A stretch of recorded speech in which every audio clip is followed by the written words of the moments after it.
Welcome to the JD Bunkis podcast.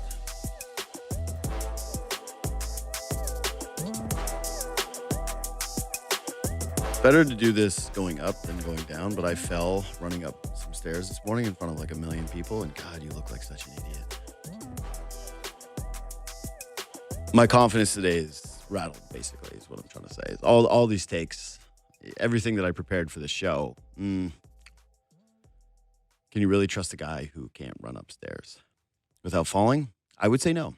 If I saw somebody trying to run up a set of stairs and they fell down and then I tried to help them, I didn't need help. But then if say in this scenario I did, and I was like, oh, where are you going right now? And they said, oh, to give people a bunch of opinions, I would go, oh, enjoy. Good luck with that. Ben Nicholson-Smith in a couple of minutes here. Blue Jays yesterday announce and reveal José Berríos has a fracture in his elbow. What this means exactly is pretty unclear. It sounds like something where you're like, hey, got a fracture in your elbow and you throw baseballs for a living, you probably ain't pitching for a while, especially considering you had elbow inflammation during the past offseason. So that would be my non-doctor guess. I know that Twitter had a big debate about whether or not Twitter doctors were allowed to guess because one of them was right about Sidney Crosby, whatever.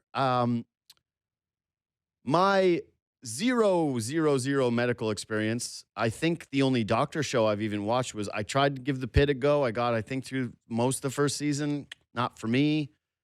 I watched House, but sarcoidosis. That's the only thing that I would say if I was trying to guess as to what was going on with a guy. Yeah, but sounds bad. It doesn't sound good. If you had elbow inflammation, you missed the end of the season, your spot in a rotation was already questionable. The Stuff Plus graphs, if you look at those with José Berríos, were pretty yucky. And now you got a fractured elbow. It doesn't sound great. Either way, the Blue Jays are putting it out there that it's not so bad. He's going to resume throwing through soon. They're going to take a peek at him, see how it looks. They're going to be cautious, blah, blah, blah, blah, blah. Here's what I would say. I think what we're starting to figure out here with this offseason, with the way that things were doled out, right? With the Eric Lauer, I want to be a starter, and I think I can be a starter, and the Blue Jays talking meritocracy. With the late signing of Max Scherzer to what seemed like an already crowded starting rotation, we ended up with these questions going, boy, how are all these guys going to pitch? And the refrain back was, well, these things tend to figure themselves out. Here's the thing. They've figured themselves out all right, but I don't think that was a guess. I don't think that was a prediction. Like, hey, I think what will happen is it's going to figure itself out. To me, this seems prepared. This seems like an informed and prepared strategy by the Toronto Blue Jays. They knew Berrios' elbow was going to be tricky. They knew the same things as us. It didn't take a brain genius. You think that I was the only person that was going, hey, you know what? A guy who had problems with his elbow last season, who wore down, who lost his stuff, and didn't get surgery, that's a bit of a red flag? You don't think the Blue Jays thought about that? Of course they did. Of course they did. Of course they did. They knew this Treyu Savage stuff all along. They know that they're going to be as careful as possible. I watched Shane Bieber speak yesterday, and guess what? This is a guy that sure doesn't sound like he's in any kind of rush to get back on a mound. He didn't even sound like he's all that close, to be honest. He's like, yeah, this is just the normal protocol, and this is the advice I got to take it easy and ramp it up. It's like, you sound like you're more than a month away. To me, the fact that we don't even have you thrown off a mound yet is a pretty clear indicator of this. But anyways, they knew all this stuff. They knew that they were going to be a team that entered the season with a starting rotation that was going to not look quite like what it's going to be when it finishes. And not because of trades this year, though. They prepared for this time around. They've said, you know what, we don't need to make a Shane Bieber trade at the deadline this year because we are supposing we are going to be deep enough at this position where we're not going to have to do it. And honestly, it kind of reminds me of the Dodgers now, not just because I know we've made this comparison of, hey, the Dodgers add a ton of starting pitching and that's the way you win a World Series, that's the way you win a championship. But if you think of who the Dodgers have, right? They have guys like Tyler Glasnow, who we joke, Ennis and I, he is glass then and now. He is not a reliable starting pitcher in 2026 in terms of getting a full season out of him. They had black box arms, some that really hit for them, but some guys that they weren't really sure of. And so they stacked a bunch of these starting pitchers knowing that they were going to need added guys because they had more unreliable pitchers than some of the winning starting pitching staffs that were around Major League Baseball. And that's the way that I see it with the Blue Jays right now, is that I'm not nervous about any of this whatsoever. I'm not nervous about the Trey Savage stuff, obviously. I'm not nervous about José Berríos. It would be a bummer if he couldn't pitch all season, if that's the way that this thing ends up going. But again, they sound pretty optimistic about it. I think that until you hear the word setback with Shane Bieber, you're fine there. And so ultimately, to me, this is just basically what I'm saying is this was the plan all along. Ben Nicholson-Smith of At the Letters, senior Blue Jays reporter. He joins me now. What's up, buddy? How we doing?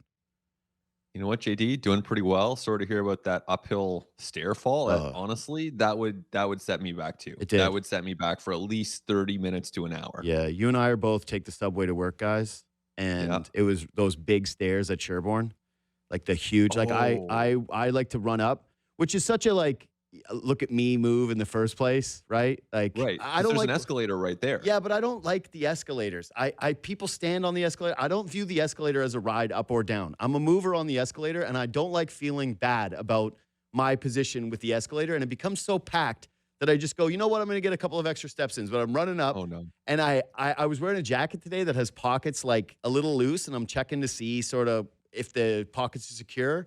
If the run up, the dash up is going to cause something to pop out. And as soon as my focus left my feet to my pockets, one front step just missed, and down we go. And I had headphones on. I'm sure I made a noise. It was not great. It was an ugly look. Yeah, the boys. Did anyone check on you or no? No, I was. First of all, I was way far ahead of the pack. You know, I was at the top of the stairs. No one checked on me. So they all saw you. Oh, everybody saw. That's what I'm saying. I was at premier event, and then I'm like, please let the light at the corner be in my favor, so I don't have to wait for everyone to congregate around. And of course, it was not. It was on my day. Everybody gets that would crush me. Yeah, it sucked. That would set me back. Yeah, confidence at an all-time low. And yeah, the boys in the chat just wrote, "Take the elevator, old man." And I'm like, yeah, you know what? Honestly, I might have to wait there with the ladies with the babies. Okay, so yeah, José Berríos. Let's start here because there's a big ripple effect with this. But to me, it's like, is it even that big of a ripple effect? Because, you know, we've been criticizing the Blue Jays. Well, I have. I'll say this at least. Like, we had the Santander thing, right? Where he goes, hey, turns out that I'm actually way more hurt. And people are looking at that going, well, why wasn't this corrected earlier? And you have the at least this, I don't think there's suspicion, but there was a little bit of a back foot thing with Shane Bieber, just considering he opts in, it's all excitement, and then things start to trickle out like, hey, maybe this isn't actually the best thing. I'm a little calmer on that situation now than I was before. And now you've got this one where José Berríos, a guy who had elbow issues last year, is suddenly got a fracture that I don't know when this popped up or when this, like, I'm sure the Blue Jays were looking at it, but it does seem a little odd that he starts pitching, he gets a fracture in his elbow, and they just find it now. So what is your read on just even like the timing of this discovery? Well, it's very odd. I mean, it's just odd for there to be a stress fracture because most of the time it's ligament issues where you're going to have, or even a muscle issue where it's like a forearm strain, a shoulder strain, or you could have ligament issues where you're going to end up, you know, letting it rest and recover or going through surgery. Now, the stress fracture is not something we hear about as much when it comes to pitchers. I have no idea when this popped up. Like, was he pitching with this last year? He did go on the injured list toward the end of the year. Seemingly, it might not be totally disconnected, but unclear how much he was dealing with this in 2025.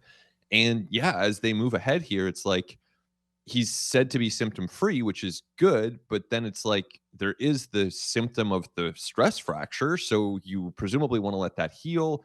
And again, there's not that same textbook for this as far as how they should proceed because it's not as common of an injury. Yeah, again, I don't know what to make of it because you can even hear in John Schneider where he's like, well, they're going to let him resume throwing, but we're going to be cautious with it. And I'm going, and then there was somebody else going, they think that maybe this is what potentially caused the elbow inflammation. I was like, well, hold on. Then that means that was part of the injury back last year, which also means that if the guy was too worn down and that he was hurt and the Blue Jays deemed him unfit to pitch, and that was the circumstance then, why would this be something that you want to be basically allowing him to start the season with the idea that somehow throughout the course of an entire regular season, this would maintain itself? Like, I just find the messaging of this thing very strange, and people kind of just ho-hummed it away like, hey, don't worry, they've got other starting pitchers. Hey, José Berríos will be probably fine. He's going to ramp up fairly soon here. And I went, I don't know. To me, this feels a little bit bigger than the way that it was trotted out. That's all. Well, the messaging is always pretty interesting when it comes to injuries in pro sports, as you know, and in baseball across the league. But teams really do withhold information. So the Blue Jays are not alone in this. I'm not trying to put them out on blast here, but it's definitely true that the Blue Jays downplay injuries as a matter of course. And we could look back to Santander last year, where he's described as day to day at first, and then all of a sudden he's out for the year, and then he's having surgery that's costing him most of the next year. All of that was a gradual process. They obviously didn't know that when the injury first happened, but similar to Bieber, it's like, okay, he's week to week. When they opened spring training on February the 8th or 9th, that was the announcement, still hasn't got off a mound. And that's 5-6 weeks later. So they do downplay these things. There are countless examples in the past. When in doubt, yeah, that's what the team does. And for us on the outside, if we're in doubt, we should probably assume it's going to be a little bit longer than what they're saying initially. So that's, I think, just something for us to keep in mind. Again, because we don't have all the information, there's a danger in going too far with your speculation, right? Like, I'm certainly not going to say, hey, this guy's out for the season now. Hey, this guy, the elbow, it's going to need this. It's going to need, I don't know. I don't have a freaking clue. What I will say, though, is that when Schneider talked yesterday about, hey, we think it's a worst or a least of the worst case scenarios. Hey, we think that if he can manage it. Hey, if we think that we're going to be careful, but ultimately that he's going to pitch.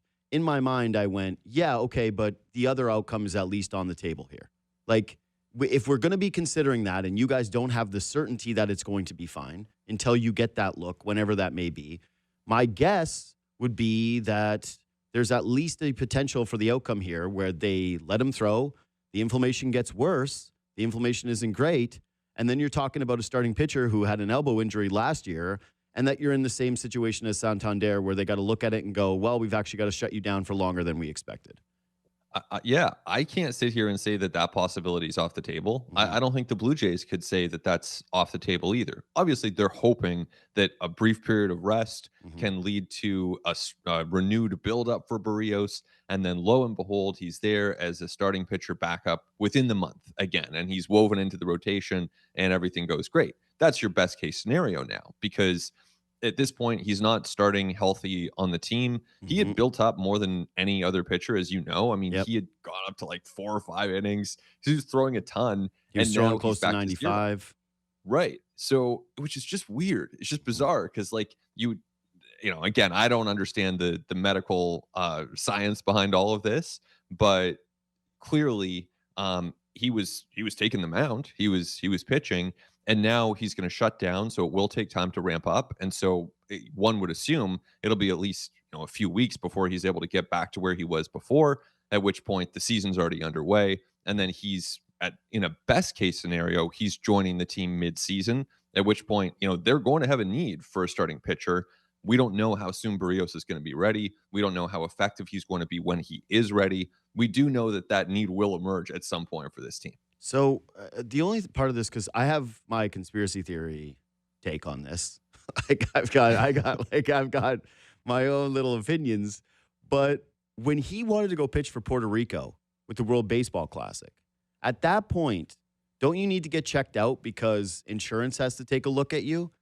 Because it feels to me as though, listen, it's hard for me to believe that the Blue Jays had zero idea that there was a stress fracture in that elbow. And that when he went to go get checked for Puerto Rico and they're like, hey, this is what's going on with this guy's elbow, that it kind of forced your hand a little bit to be revelatory with an injury that they actually thought they were going to be able to manage him a little bit differently with. Yeah, I would think, knowing that the Blue Jays are very thorough and they keep that medical information really close. It's obviously not something that they're going to put on blast to the media on a regular basis, but they're a very thorough organization. They're not one to just, hey, let's just see how this goes and, let it play out a little bit. They are very systematic. One of the things they're supposed to be famous for when it comes to other free agents. They're like, hey, look, they've got all these facilities and all these things that are available at their disposal to figure out what is going on with your body. Like, there's just no way that they missed this up until now, unless this is brand new, just happened in spring. Right, which we don't know the exact timeline there, but they clearly they put him on the injured list, and they were talking to him as the season went on. He Mhm. decided to pitch through things. There are, and you know this, JD, but teams have so much more injury information, and players play through so many different injuries that we never hear about in the Mhm. media. And it's almost like trades that never get completed or trades that stop at the 2-3 yard line. It's pretty common. Like Mhm. players there's lots of reasons for them to be on the injured list, lots of things that they go through, doesn't necessarily reach us in the public. So that could clearly was happening to a degree with José Berríos last season because he was pitching through stuff in the second half. Now, did they know that this was the case? Did they know that, some stuff was going on with the elbow? There was some inflammation. I Mhm. think at minimum they had a sense that things were going on there. But when this exactly surfaced, I couldn't tell you. But yeah, now it's a matter of what next for a guy Mhm. who has a stress fracture. Clearly, that's not a good thing for the Blue Jays as they move ahead here. So, what to you is the most interesting ripple effect out of this? I think it's like, who's the next man up? Mhm. Because, okay, I'm speculating when I say this here, but I'm looking at the number 5 spot. Clearly, we have Eric Lauer and Trey Savage. And I think it's almost flipped into like Eric Lauer is the guy who's most clearly ready. And then Trey Savage is now a maybe. I His thought it was really piggyback. interesting. Well, yeah, exactly. It's that number 5 spot where Mhm. like clearly Gosman, Cease, Ponce, Scherzer, that's your front four. I think there's no discussion about that anymore. So with that 5 spot, now it's like, okay, Lauer and Savage in some combination. But, I was reading some of the quotes. I think it was in Rob Longley's article from the other day from Tyler Heineman Mhm. talking about Savage's velo. And Heineman said, well, it's not like he's at 95 miles per hour right now. So I'm sitting there like, Hmm. okay, he's been on the backfields. We don't see the velo from the backfields. What is he throwing right now? And presumably that's deliberate. They're not trying to max him out right now. But if he's more like 92 miles an hour, you're not going to be in a rush to put that guy on a mound. You might give him a little bit more time, in which case Lauer is the guy. I think Lauer is a certainty to open the season now in the starting rotation. First of all, Yeah. the A's, I was going to say Oakland. That's like the somewhere they're going to play someday A's, The uh, who Nomads. who are not even allowed to be called the A's at some point. I think is just too tricky for people in Vegas. They can't understand A's. That's too much for them. Or Really? I athletic. didn't see that. No, I think athletics. That there was something about the patent where when they were going to Vegas, that someone in Vegas was like, this is too confusing being called the Athletics because some places you could be like, there's Las Vegas Athletics Center. And I'm like, okay, I don't know. This seems pretty night and day. This seems pretty simple to me. A's have a ton of lefties. There was already some speculation that it made sense to start Eric Lauer in this series because he is a lefty and to give him that opportunity. And if Trey Savage is where he's at and you're already trying to be cautious with him, I would be thinking that you're not trying to use him the first time through the order. Then you've got a series with Colorado immediately afterwards, right? A team that you should be able to body bag with Ben Nicholson-Smith throwing, what'd you throw, 77? You threw in a Yeah. suit? Yeah. On a good day, Yeah, man. but But yeah. still, guy hit 77 on the gun at the Rogers Center with a suit on. It was a very impressive athletic feat. I expect you to go out there versus that Colorado Rockies team and be able to at least give the Blue Jays an inning that they could survive. So that's a nice spot for you to ease in a Cody Ponce, right? And go, hey, here's your first major league outing. It's against the Colorado Rockies. Here's a spot for Max Scherzer to get up and go against the Colorado Rockies. And then the second time through your order, I think, or your rotation, that to me is more so when things start to get interesting because then you're like, okay, if Trey Savage isn't starting in this one and now he's the piggyback guy, now we're starting to question what exactly the strategy and what exactly the timelines are. But to me, the first time Yeah. through the rotation, Eric Lauer is starting, and I don't even know if we'll see a Savage piggyback off him yet at that point. Right. And in that case, it's like very interesting to me. Is Savage on option? Is he on the injured list? Because on option, he's not getting major league service time at that point. Mm-hmm. Which I know there are bigger things in this world than service time, but it is significant for a player who's a rookie, and there's a lot at stake there. So we'll see how that goes. Savage to this point has said he's very much on board with the team's plans, so it seems like they're aligned there we don't know exactly how that's going to unfold. But yeah, it does seem like Lauer is becoming the guy that we can really pencil into that number 5 spot, where there still are some questions around Savage and his readiness. And yeah, I agree with you. I mean, you look at that first opening series against the Athletics. I don't know that Lauer's pitching in that one either way, despite the lefty matchups, because you might just want to go, Gosman, see Scherzer, for example, even mix in Ponce. But it could be kind of tempting. And one way or the other, he's going to pitch in that first homestand, and they're going to need this guy, which is, they needed him at stretches last year. He was so good.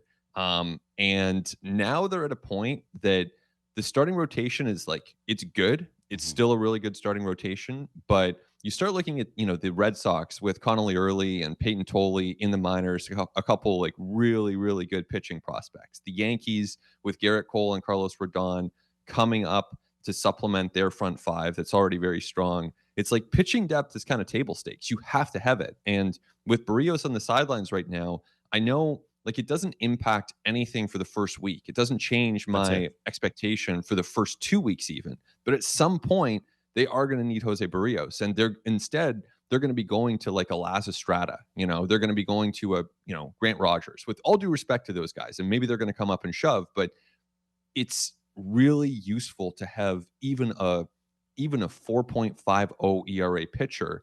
It's very useful to have. So to me, the other ripple, because the number one guy that's affected and impacted by this is Eric Lauer. And he's a guy who's wanted to start from the very outset of camp. He's made that very clear.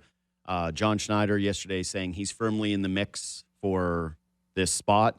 To me, read as he is starting a game for the first time through the rotation. To me, the other ripple effect, outside of being able to add an extra bullpen arm or another roster player, right, because you don't have to carry Berrios, and that washes away some of the complication, is that it now, to me, puts more pressure on all the other guys. Because, like it or love it, José Berríos was going to be a guy that came into the season probably as the starting pitcher with the most to prove. Because there's a bit of known and there's a bit of trauma there, right? Like Cody Ponce, if he comes in and he doesn't look good right away, people would have gone, oh, don't worry, give him some time. He's going to settle into the majors. Like, let's see this over the course of a few weeks before people start to go out there with takes about the guy. But now that you've removed Berríos, and now that there isn't an immediate conversation of like who is coming in, right? Because the Bieber timeline still remains unclear. You're going to have conversations like if somebody's not going well or 2 guys aren't going well, you're going to start to be like, well, when is Bieber back? Well, what is the deal with José Berríos? If you don't have Trey Savage starting in games 2 times through the rotation, people are going to start to have even harder questions, whereas you would have had more time if you had better starting pitching depth that was doing the job adequately, and a guy like him is sitting on the sidelines. People aren't going to be really asking questions as much anymore. All of a sudden, there's more pressure on Ponce. All of a sudden, there's more pressure on the Savage situation. There's more pressure on the Bieber timeline. I think all of these guys now are going to feel it a little bit more from the narrative standpoint around this ball club. Yeah, and Scherzer too. And yeah, I mean, definitely. Scherzer, of course, him into pressure as anyone. I mean, he pressure on himself. He knows how to handle it. He can deal with it, but this is someone who, when he was first brought in, it was like, what a bonus. He's 41 years old, but turning 42 this year. But you know what? This is just a great addition to this team. We'll see how he fits. Now it's like, okay, good thing he was throwing to batters on his own. Good thing he came into camp ready, because they do need him from the jump. Like, they cannot, if Max Scherzer would need a few weeks for whatever reason, that would not be good for this team right now. Like, because you want to be deliberate with Savage. And I actually think like, it makes sense to be deliberate with Trey Savage. Like, his workload did spike a lot. I think that you can play the long game here and have that be reasonable. But it does mean that, as you said, every single one of those pitchers now, it's like, hopefully they're not falling up the steps of the Sherburne subway station. All right, that's rude, but yes, I agree. The Jays need them healthy is the point. Yeah. Okay, so last thing on, I think, the starters is, well, kind of a 2-parter. So did you watch Shane Bieber speak on Foul Territory yesterday?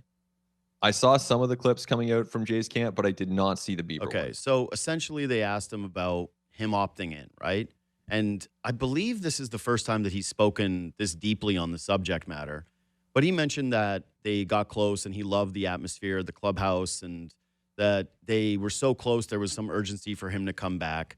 but also that it was basically told to him by his doctors or the people that were managing his arm that the best course of action would be to ease into this season, right? And okay, again, I don't want to sound off alarm bells on this situation because I don't think that they're there, and he's there on a 1-year, what is it, $16 million opt-in? I think it was 13. 13? Okay, yeah, right, because some of the money was already basically guaranteed to him no matter what. But I was thinking of, all right, he is a pending free agent, and he is a guy that is going to be very cautious with the arm. And as long as the Blue Jays are on the same page with the guys that he got the surgeries done with, then you're fine. You're totally okay. But it did open up my mind to the possibility of like how much this guy is going to want to ease into the season and what his personal timeline is versus what the Jays think his timeline would be. Right. Now, do you think that he is going to want to be more cautious? Yes. Or what's your, Because his value is only increasing going into this offseason. But frankly, the less he pitches.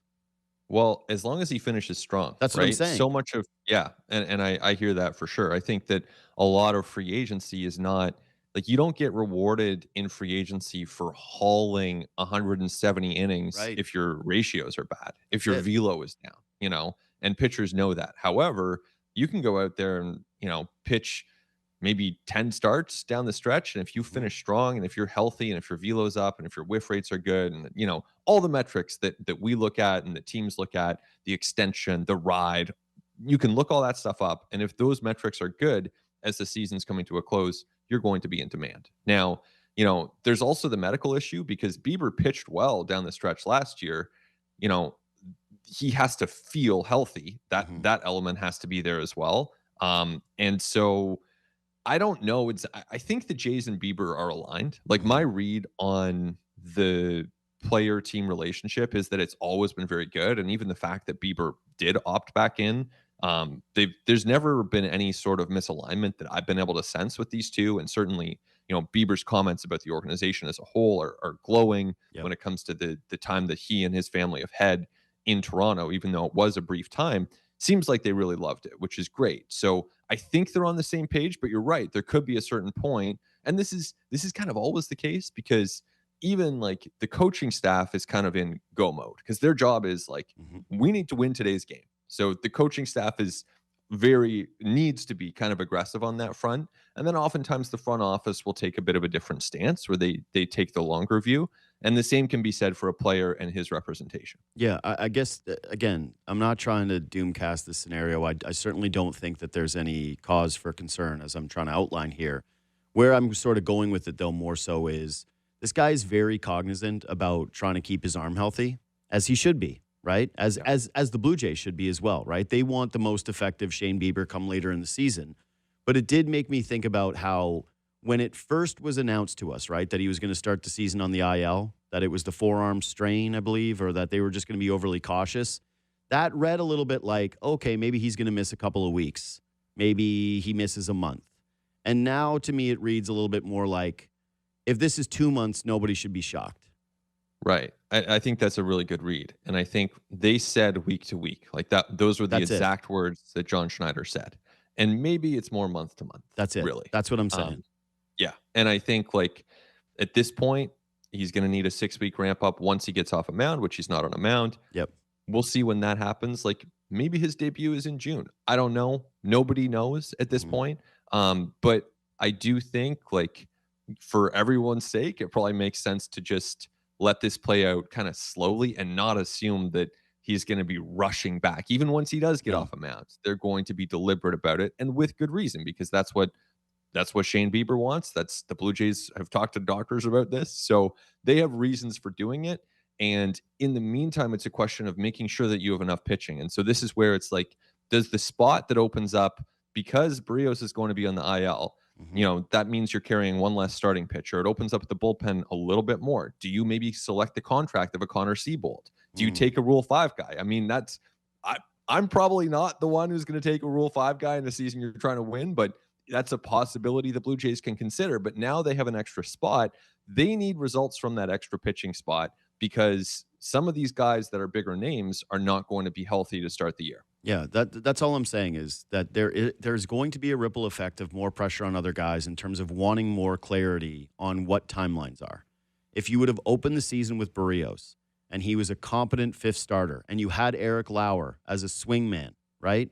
If Trey Savage was even pitching 3-4 innings, right? And then you were getting into the bullpen, there's less consternation about, well, who is the next guy?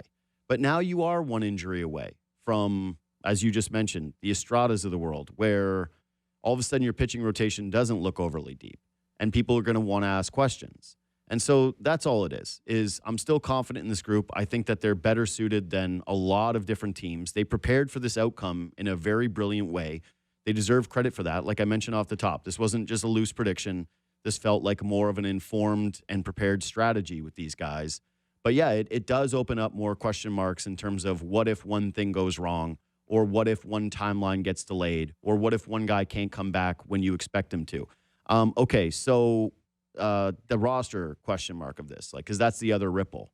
You mentioned what the potential outcome can be, but what do you think the outcome is going to be? Because, again, they've got a few relief pitchers that they seemed a little bit uncertain on, and I would guess that what they're just going to do is load up on some more of those question mark players and say, yeah, prove it for the first couple of weeks.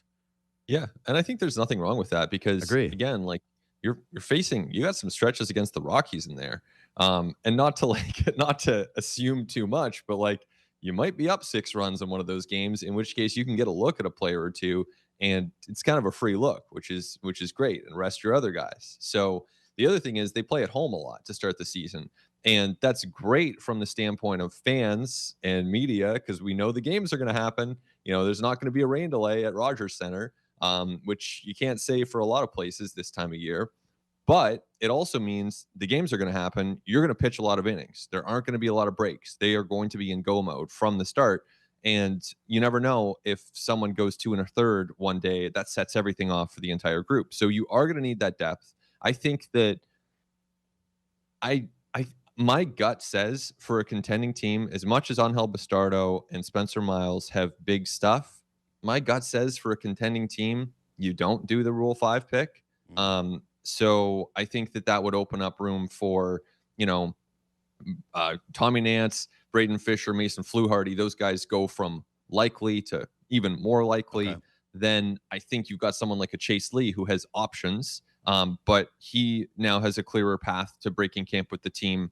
I also look at Connor Siebold. I mean, Arden's written about him, so you can check out that piece, but they've shortened him up into shorter stints. Same with Adam Macko. That's someone who has the starting pitching experience, but maybe they're available for 2 innings out of the bullpen. Now, in Macko's case, he's on the 40-man. In Siebold's case, he's not, so they would have to make a move. But you have two Rule 5 picks, so those are 2 spots that could be opening up if you need to. Those guys are returned, 2 spots open. You can select somebody else, add them to the bullpen, and go from there. So that's one scenario in play. Clearly, they have a full week before they have to submit that roster to Major League Baseball, but I'm wondering about some of those things right now. Also, pretty interesting thing revealed from a roster depth standpoint yesterday by Shai Davidi in his piece outlining that Eloy Jimenez is, like, they've got him under control until, I believe, July with the minor league contract, which buys them some time. And I don't know if Eloy Jimenez was going to get a contract with another team anyways, that this was like a pressing issue. But yeah, I think that if you were someone believing that his red hot camp could result in some kind of a breaking of the team because of added urgency, I think that one's over. And so if it's not him with that added roster spot, or they're not going to get cute and use a roster spot on a guy like him, I would just imagine, given the state of the pitching, that all of it is going to be loading up on, just like you said, as many of the best pitchers as you can possibly take to start the season, because you might need to, unfortunately, potentially tax the bullpen a little heavier than this team would have liked coming out of the gate this year. Okay, 2 more things before you go.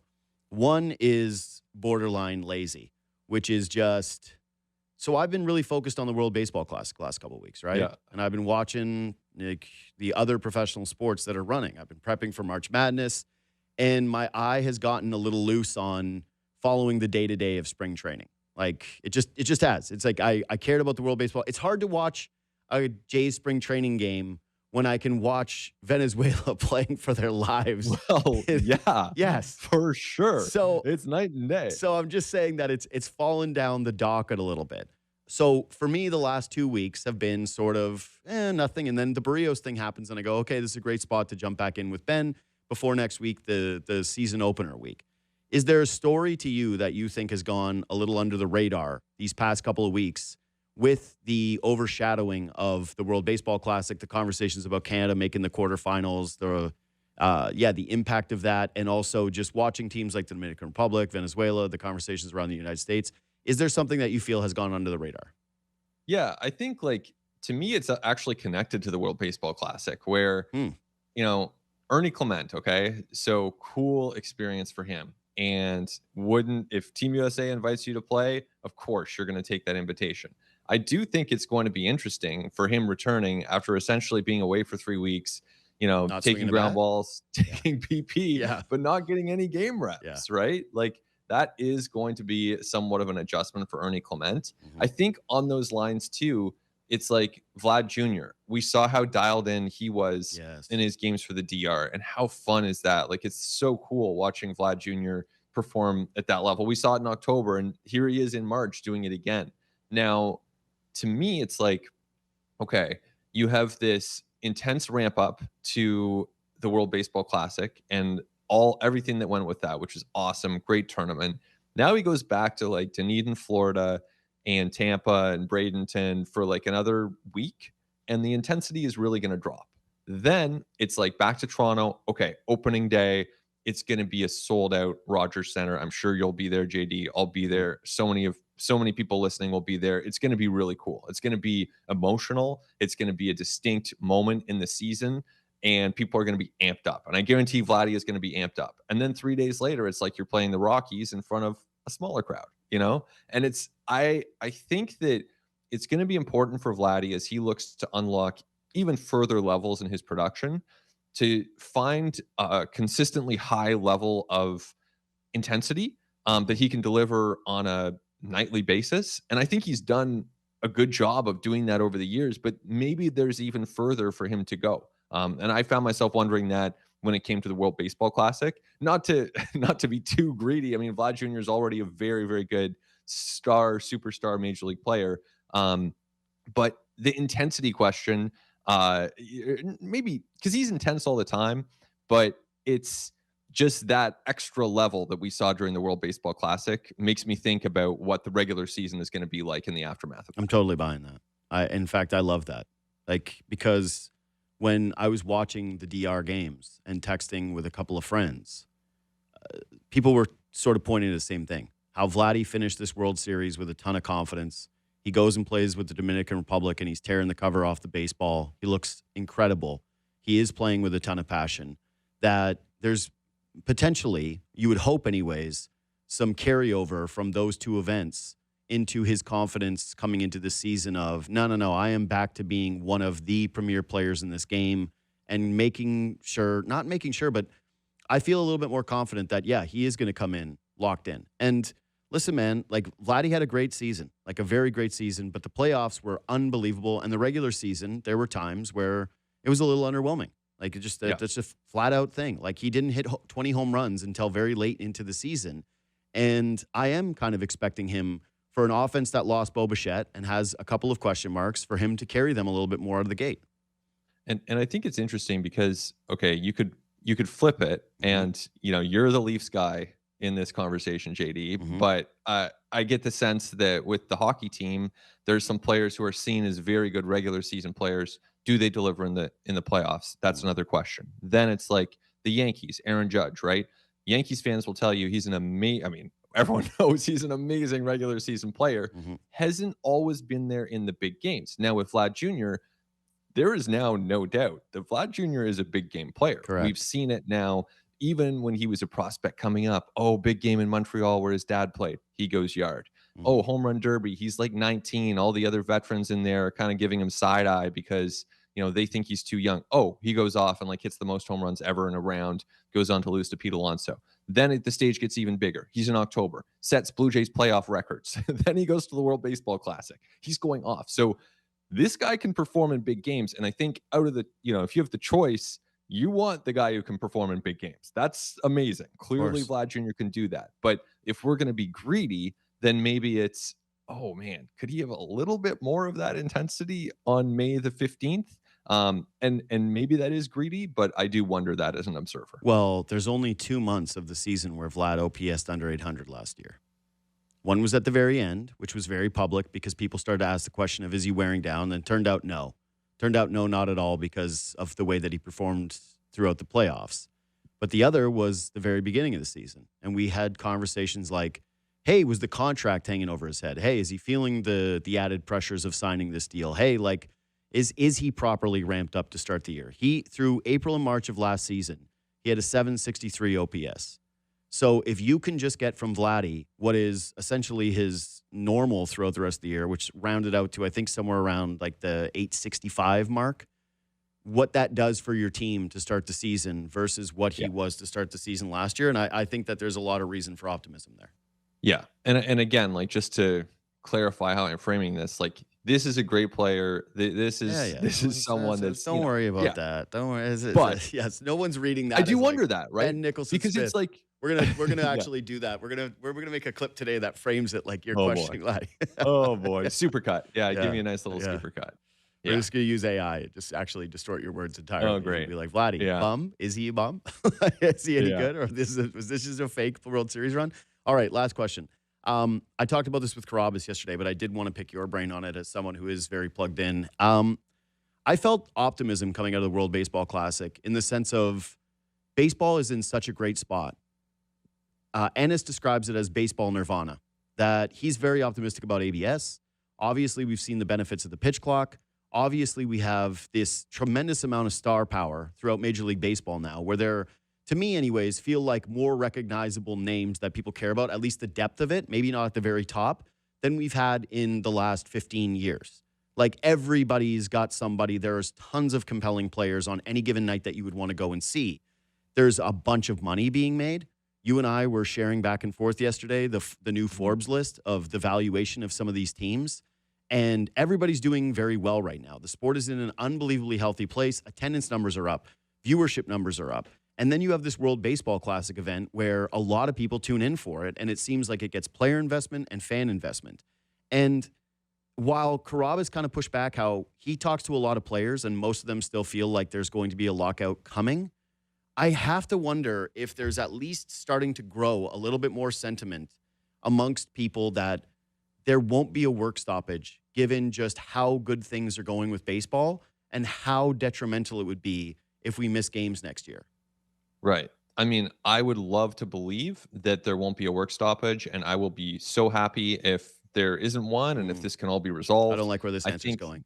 I don't like it either, man. I really don't. I think that I feel the same optimism that you do about the sport on the field. It's so good. And I think that Ohtani as a superstar for the game is just incredible. Monumental. He's just an amazing, amazing ambassador for the sport, because it's like, it's just instantly, I think, understandable to anyone who is told about this guy who both pitches and hits. Like, I think that that's kind of intuitively, like, people get that that's kind of wild. Especially when you frame it as far as, like, you know, whatever, offense or defensive line and wide receiver or whatever the case. Like, this guy is special, special, special.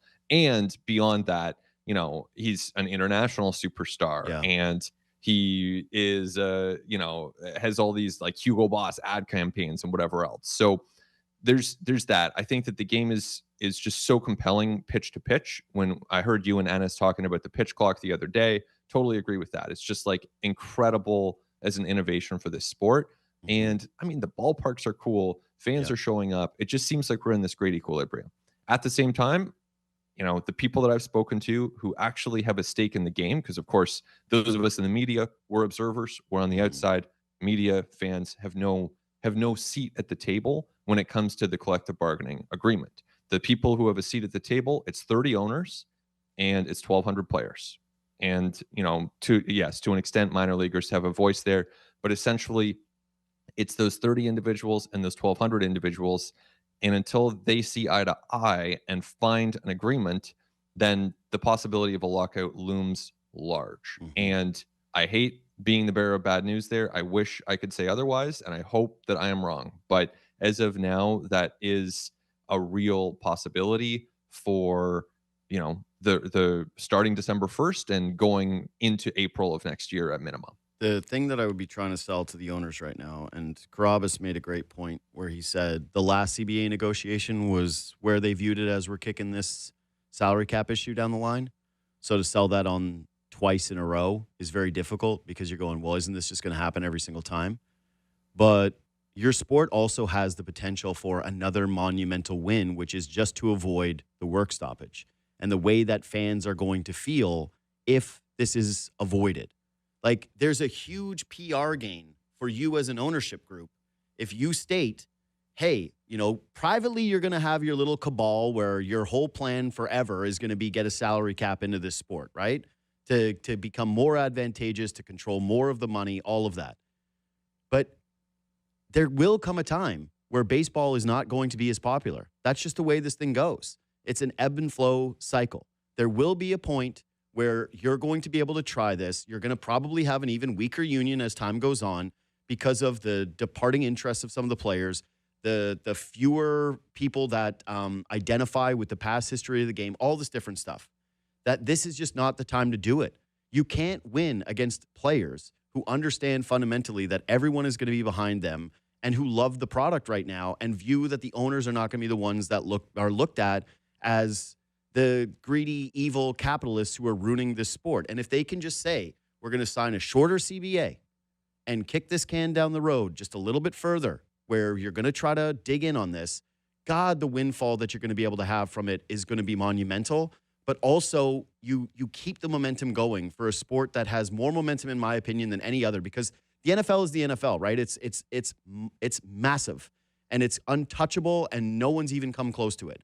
But right now, basketball and hockey are experiencing dips. Hockey, a little bit of a bump from the international stuff, but the overall product, like I'm going to get into later in the show with some of the stuff that's happening at GM meetings, all their conversations are about how do we make the game better? How do we get rid of tanking? How do we improve the playoffs in the NHL? How do we improve the regular season? How is this going to work with 84 games?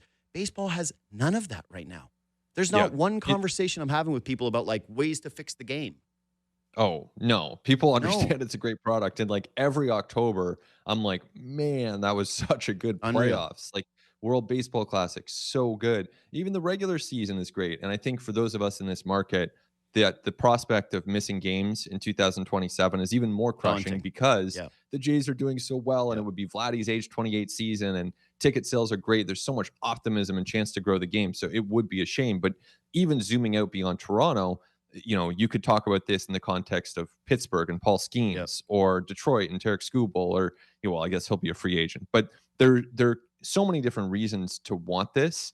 I think, yeah, it's tough to it's tough to predict which way it's going to go. But when you talk to players, when you talk to people who are actually going to have a seat at the table, they are Yeah. expecting to be locked out on December 1st. They are Mm. expecting the owners to lock them out. So hopefully everyone's wrong, but I don't know. Ugh, just the worst possible timing for this, though. Like you did it.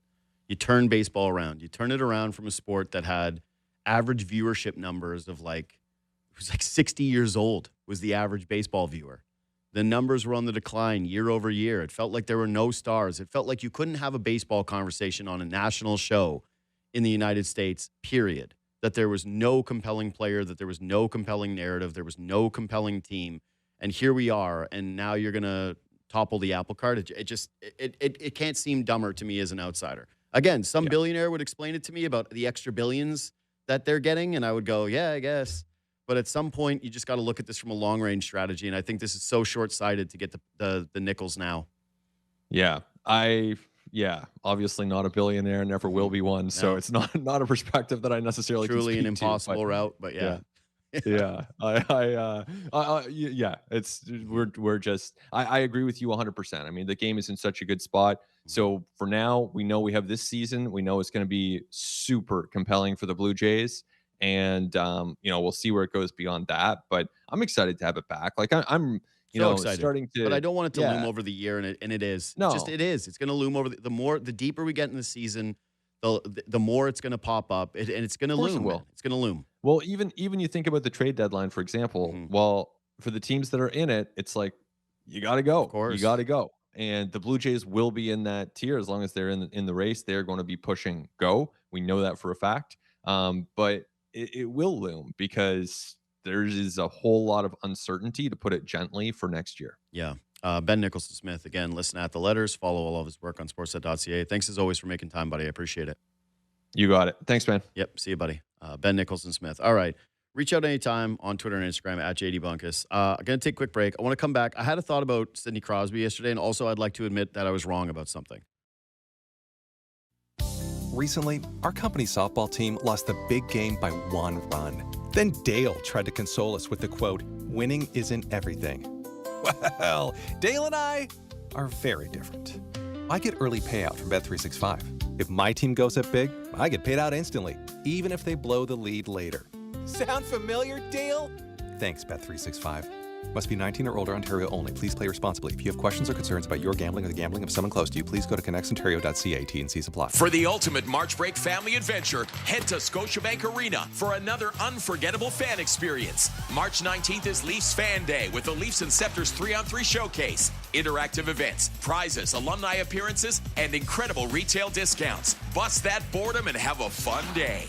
Affordable and action-packed. It's the perfect March break memory for fans of all ages. Don't miss this exclusive event. Leafs Fan Day, March 19th. Get your tickets now at Ticketmaster.ca. Great goal! Let's go to Dave at the bench. Oh, what a shot, Gord. Last time we spoke, you had been really tired. Not anymore. Yeah, snoring all night. Losing sleep ruins your game. Problem snoring? Suffer from sleep apnea? Invest in yourself. Call Dr. Paulette Pillersdorf. She'll use her laser to help treat your snoring and oral appliance like a sports mouth guard for your sleep apnea. Your partner will thank you. Thanks, Gord. Book your appointment with Dr. Paulette Pillersdorf. Call 647-243-2006. Camping on a long weekend without a Toyota Tacoma can feel crowded. But when you get a Tacoma during Red Tag Days, you can take advantage of its powerful iForce engine and rugged capability to find a better site. Take advantage of Red Tag Days on now. Lease a 2026 Tacoma 4x4 Double Cab SR5 from $114 weekly for 36 months at 5.49% with $4,900 down. Visit shoptoyota.ca or your local Ontario Toyota dealer today. Money's tight for a lot of Canadians. Life adds up fast. That's why keeping track of your money and managing it wisely helps you get the most out of every dollar. Whether you're juggling bills, keeping up with housing costs, or saving for what's ahead, we've got tools to help. Life's expensive, but you've got options. Get trusted tips and tools to make the most of your money at canada.ca/itpays-to-know. A message from the Government of Canada. Spring called. Club Link's moregolf.ca spring golf sale is on now till Saturday. Shop online at moregolf.ca or swing by one of 4 Club Link locations: Deer Creek in Ajax, Rolling Hills in Stouffville, or Hidden Lake in Burlington from 10 to 6. We're talking 30 to 70% off golf shoes, apparel, clubs, and more. From Titleist, TaylorMade, Adidas, FootJoy, and Nike. So gear up, save big, and get ready for a great season. Visit moregolf.ca to shop for everything for the golfer. You gotta try breakfast at A&W. You gotta try breakfast at A&W. Enjoy A&W's bacon and egg and coffee for just $4.99. It's for a limited time. You gotta try breakfast at A&W. At participating A&W locations in Ontario. At Desjardins, we speak business. We speak equipment modernization. We're fluent in data digitization and expansion into foreign markets. And we can talk all day about streamlining manufacturing processes. Because at Desjardins Business, we speak the same language you do, business. So join the more than 400,000 Canadian entrepreneurs who already count on us and contact Desjardins today. We'd love to talk business. The vibes are immaculate. The Blue Jays are back. A Springer! Dinger! The home opener, March 27th on Sportsnet. Sportsnet 590, The Fan.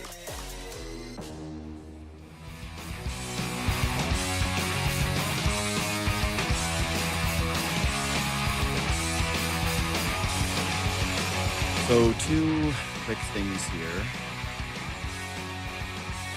And then I've got a lot of thoughts about what is happening down at the GM meetings right now, specifically involving Gary Bettman. And boy, the discussions about the game right now, kind of infuriating. But 2 thoughts, and they both relate, I guess, to Sidney Crosby. One is I saw a release where somebody asked Sidney Crosby about his feelings on the golden goal in terms of getting the puck. And his quote was something along the lines of, I was just happy to have that moment, and I never really thought about getting the puck, and I'm glad that it's in the Hall of Fame. You're like, okay. And then Jack Hughes sort of walked back his quote yesterday where he was like, something along the lines of, I think people made too big of a deal out of it. I just wasn't really sure where the puck was.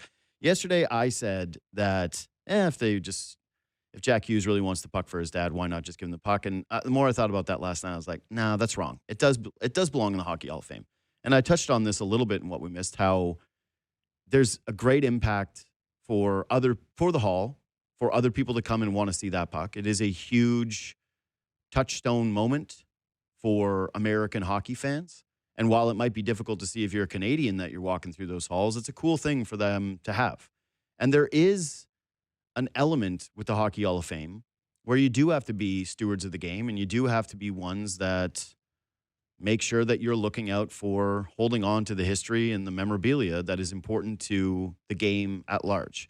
And so, no, I don't think that Jack Hughes should own the puck. And I brought up how I do think it's a little weird for the guy to own something that is going to be appraised at more than $1 million when his teammates don't get it, and a lot of them end up having like Sidney Crosby didn't win the Olympic gold medal on his own. He scored that goal in that moment, but the narrative around Sid through a lot of those Olympics was, when's he going to show up?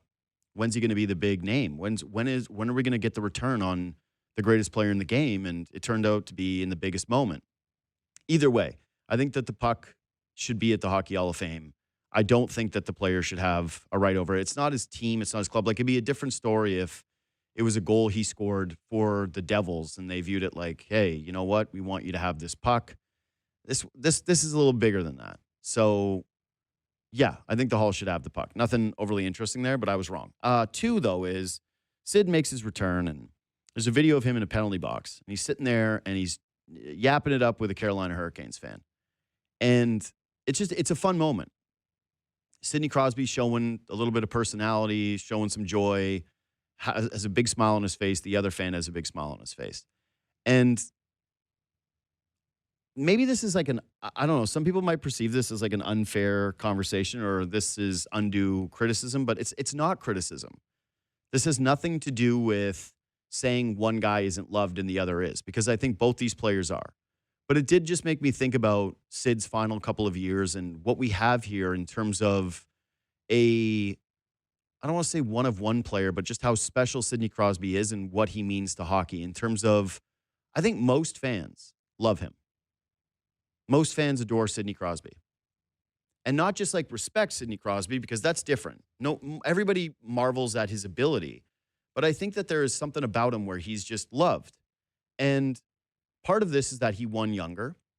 But if you would have told me that from the beginning of Connor McDavid's career, the first couple of years when he came into the NHL versus Sidney Crosby's, where a lot of people perceived him to be a very bratty figure, that at some point Sid would be universally loved in a different way than Connor McDavid is, I would have said that's nuts. How is that even going to be possible? But yeah, I don't know if we're going to have superstar players that are loved the way that Sidney Crosby is again. I don't know if that's going to be possible.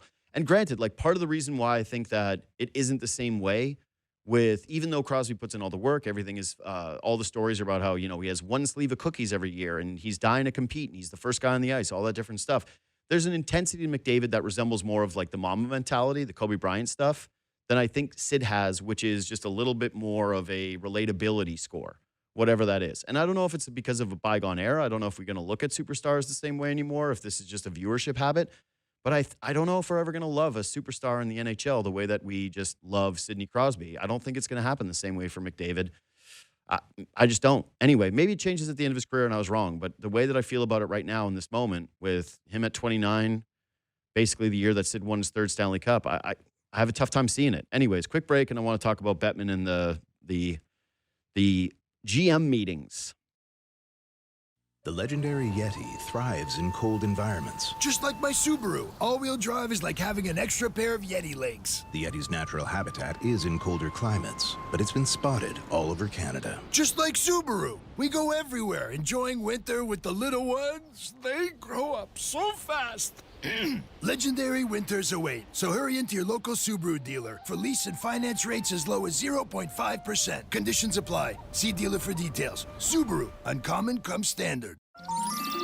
Were you just daydreaming about warmer days again? Yeah, we thought so. Get a taste of summer at the Toronto Sportsman Show, presented by Sail. Check out the latest boats and marine accessories. Compare fishing, hunting, camping, and overlanding gear. Talk directly with the experts. See new products and lock in show-only deals before the season begins. The best brands, the newest gear, a show floor packed with adventure. Toronto Sportsman Show, presented by Sail, today through Sunday at the International Centre. Save on tickets at torontosportshow.ca.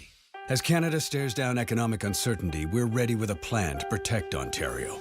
We're fighting to defend every job, building new nuclear facilities, speeding up approvals, diversifying our trade, bringing opportunity and good jobs home. Because this province doesn't just sit back, we build. That's how we protect Ontario. Learn more at ontario.ca/protectontario. Paid for by the Government of Ontario. Volksfest is back with the season's biggest deals. Or are they the smallest rates? For up to 36 long months, get just a teeny-weeny 1.99% financing on the 7-seat Atlas, the fuel-efficient Jetta, and more. And don't make any payments for 90 whole days. So are these gigantic savings or puny rates? However you see it, don't miss Volksfest. On at your local Volkswagen dealer until March 31st. Conditions apply. Volkswagen. Hi, I'm Jessica from Speedy Glass. So here's what usually happens. You get a small chip in your windshield, you hit one pothole, and suddenly you're staring at a crack. Trust me, I see this every day. But don't worry, we've got you. At Speedy Glass, our certified experts will handle your replacement so your new windshield is as solid and safe as before. It's easy. Just go to speedyglass.ca and pick the location and time that work for you. So book today at speedyglass.ca. Speedy Glass Repair. Speedy Glass Replace. My water heater bill went up again. Go Lime. They locked me into a contract I never understood. Go Lime. I've been renting for 15 years and I own nothing. Go Lime. I called to cancel and they hit me with a buyout fee. Go Lime.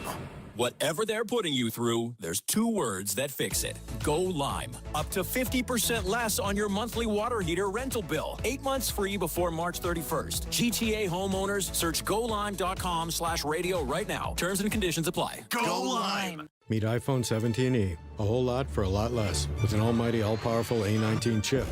And Ceramic Shield 2, built to survive this. And this. And a 48-megapixel fusion camera with 2 times optical quality zoom. And double the starting storage of iPhone 16e. And long-lasting battery life for hours of watching the studio. That's the dream! And it comes with Apple Intelligence. And you can charge it with USB-C or with MagSafe accessories. And a whole lot more. All for a lot less. Get the new iPhone 17e at Bell today. Battery life varies by use. Pricing compared to iPhone 17. Spring is just around the corner, and that means Chevrolet's Truck Month is back.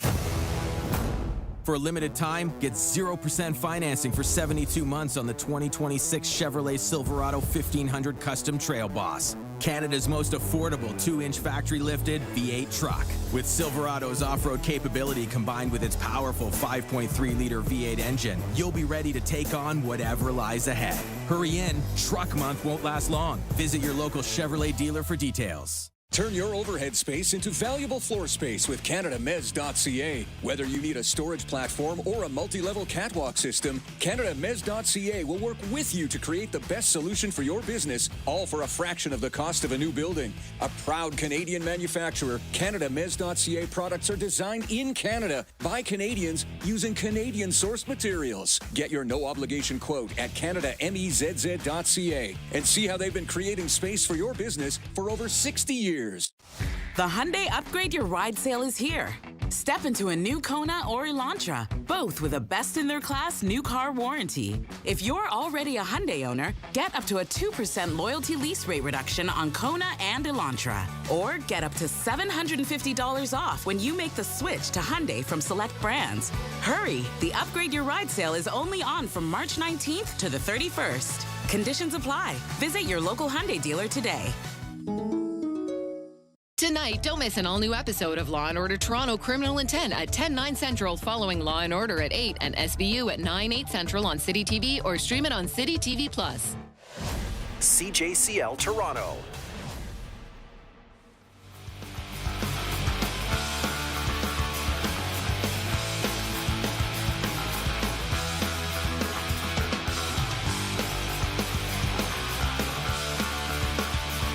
So we got the GM meetings. I don't know what the point is anymore. Someone smarter could probably explain it, but it seems to me like the last couple of years, we head down there with some of the same old issues, and when they're discussed, they are met with contempt and indifference from the commissioner of the NHL, Gary Bettman. Before I get into these thoughts, I do want to say quickly, for the ultimate March break family adventure, head to Scotiabank Arena for another unforgettable fan experience. March 19th is Leafs Fan Day with a Leafs and Scepters 3-on-3 showcase, interactive events, prizes, alumni appearances, and incredible retail discounts. Bust the boredom and have a fun day, affordable and action-packed. It's the perfect March break memory for fans of all ages. Don't miss this exclusive event. Leafs Fan Day, March 19th. That's today. Get your tickets at Ticketmaster.ca. Okay. That's out of the way. Apparently, Bettman had a run-in with the general manager of the Carolina Hurricanes, Eric Tulsky. Tulsky brought up that he doesn't feel like headshots are being taken seriously enough, and Bettman was upset at that insinuation. And that took a lot of the headlines, right? People were like, woo, conflict. We like that. We're interested in that. I didn't find that to be nearly high enough on the docket in terms of things that happened, things that were said by Gary Bettman that I thought were interesting. Again, Tulsky, good for him for trying to raise his point. Good for him for trying to have his voice heard.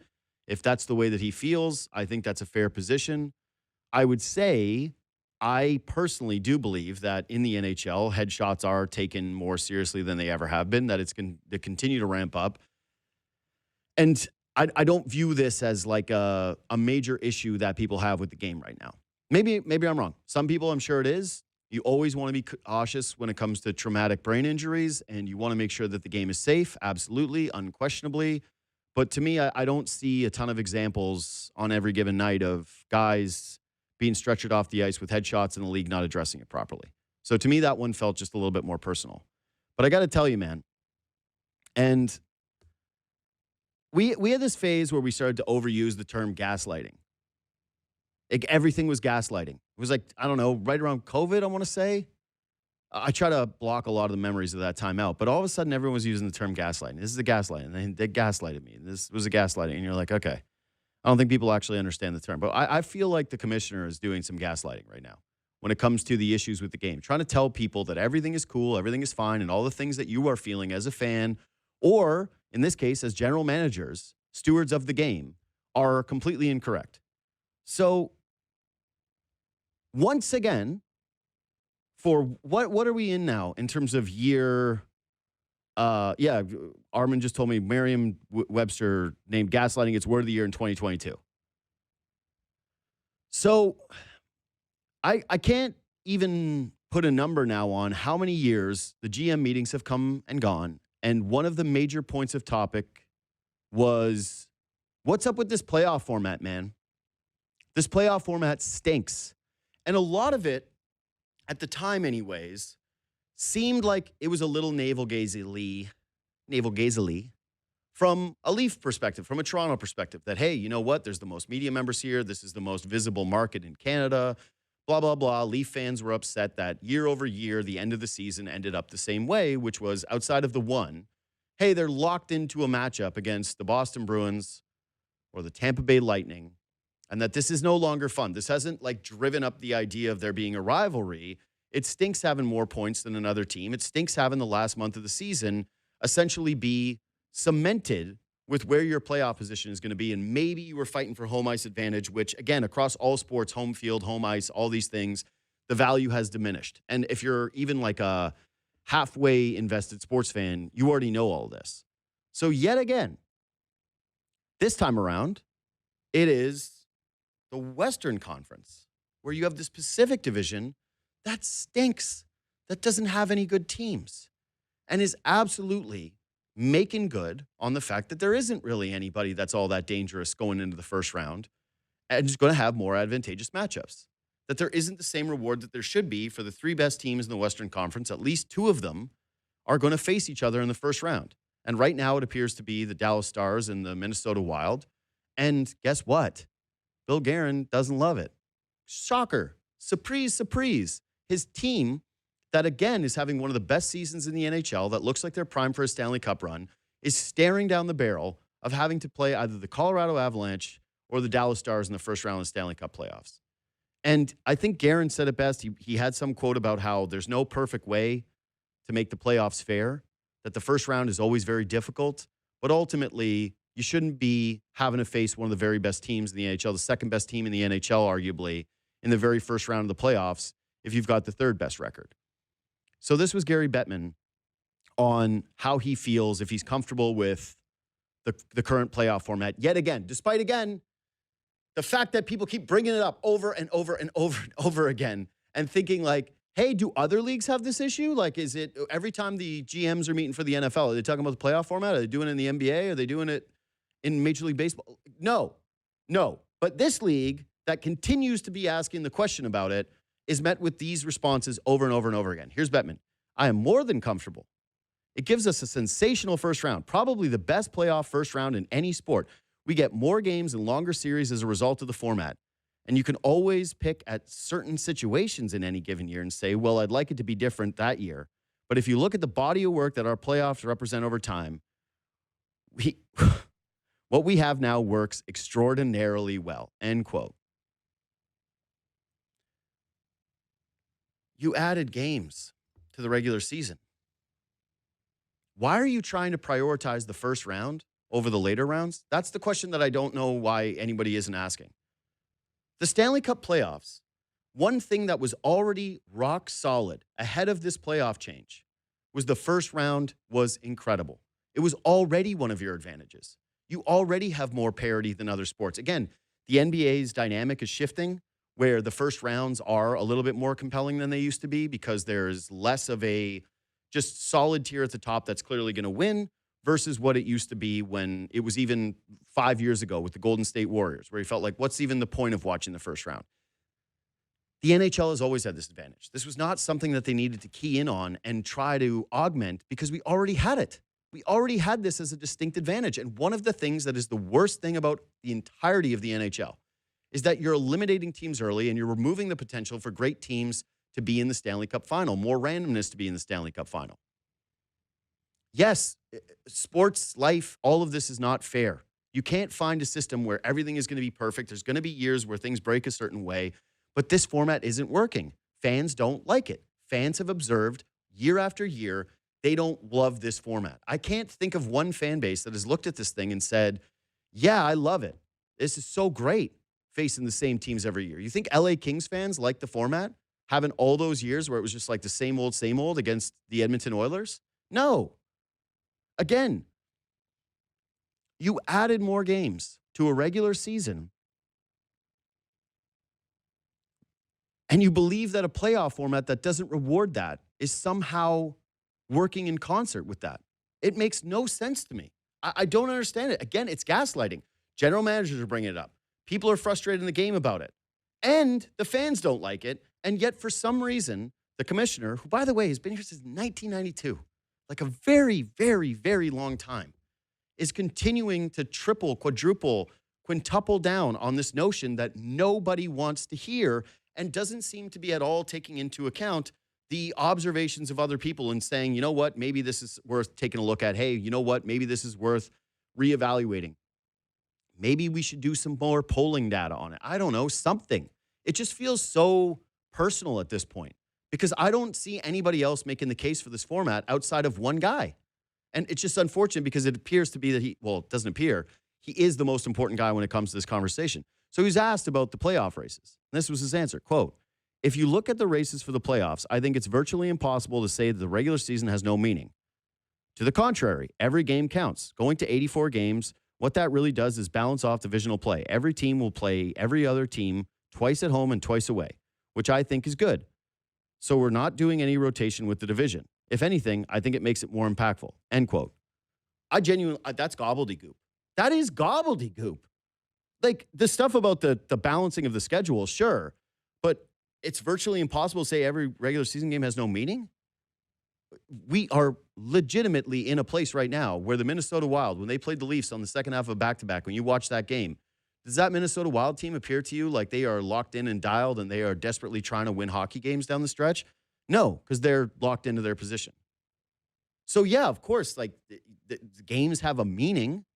All the games have a meaning. You change your lottery odds. If you're one of the bottom teams, you're closer to it in the playoff. But you're cemented into a matchup and you're adding more games. I just think it's crazy that we're getting these answers that make no sense on something that matters so much to so many different hockey fans and that is panned almost universally. I don't understand why there can't be some discourse about this subject presenting alternatives. Some data at least would be nice to say like, hey, look at this. This is actually working out in our favor. These are how these numbers are escalating. This is the way that it works versus other leagues.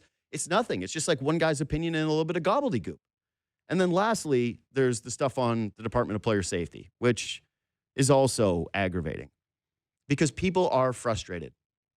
The best player in the game, Connor McDavid, the face of the NHL right now as we know it, mentioned that we need to have some kind of a look at the process.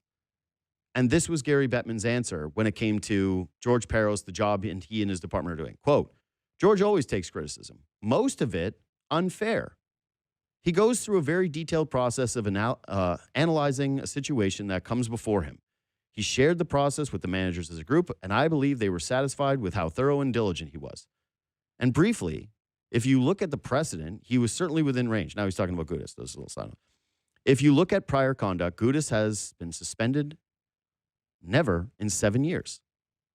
And kneeing is not an epidemic. I think there have been 18 suspensions over the last 15 years, and so people are going to criticize either way, whatever player safety does. That's not something new. Again, you have a league and you have players that are frustrated with the inconsistencies of some of the things in this sport. One of them being the Department of Player Safety.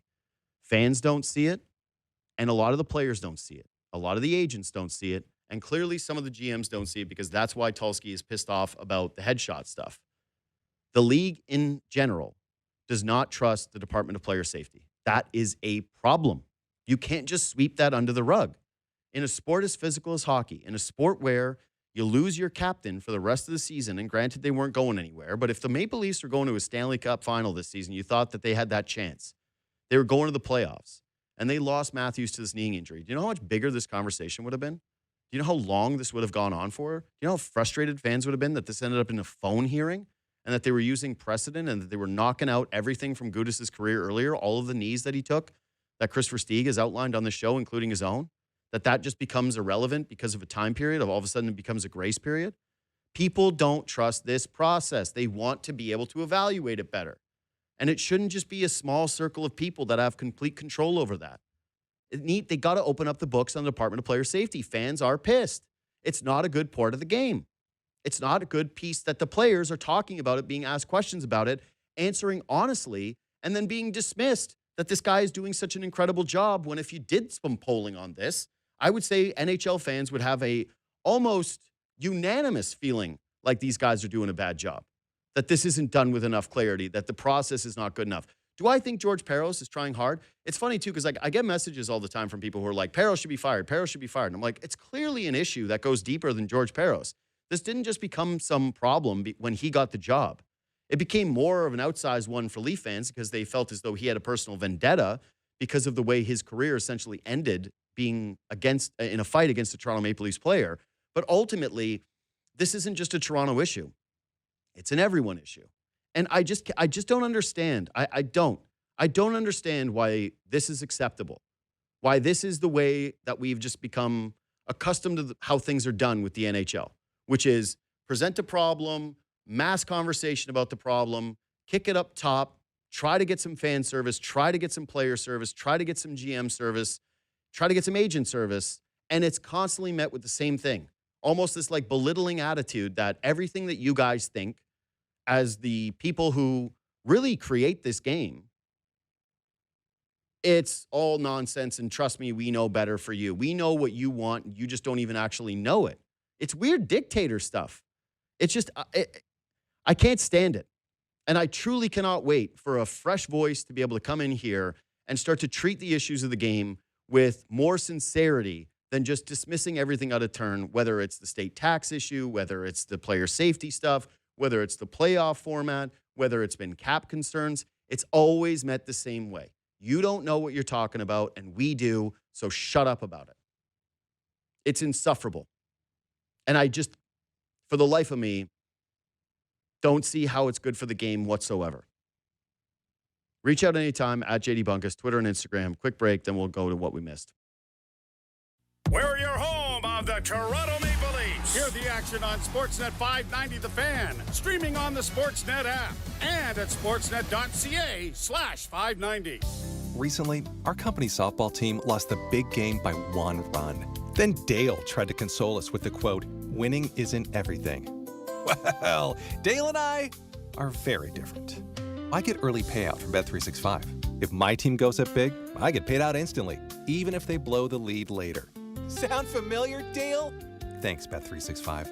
Must be 19 or older, Ontario only. Please play responsibly. If you have questions or concerns about your gambling or the gambling of someone close to you, please go to connectsontario.ca. T&Cs apply. Okay. First question. When does Desjardins Insurance suggest you switch to winter tires? Below 7 degrees. Easy. Nice.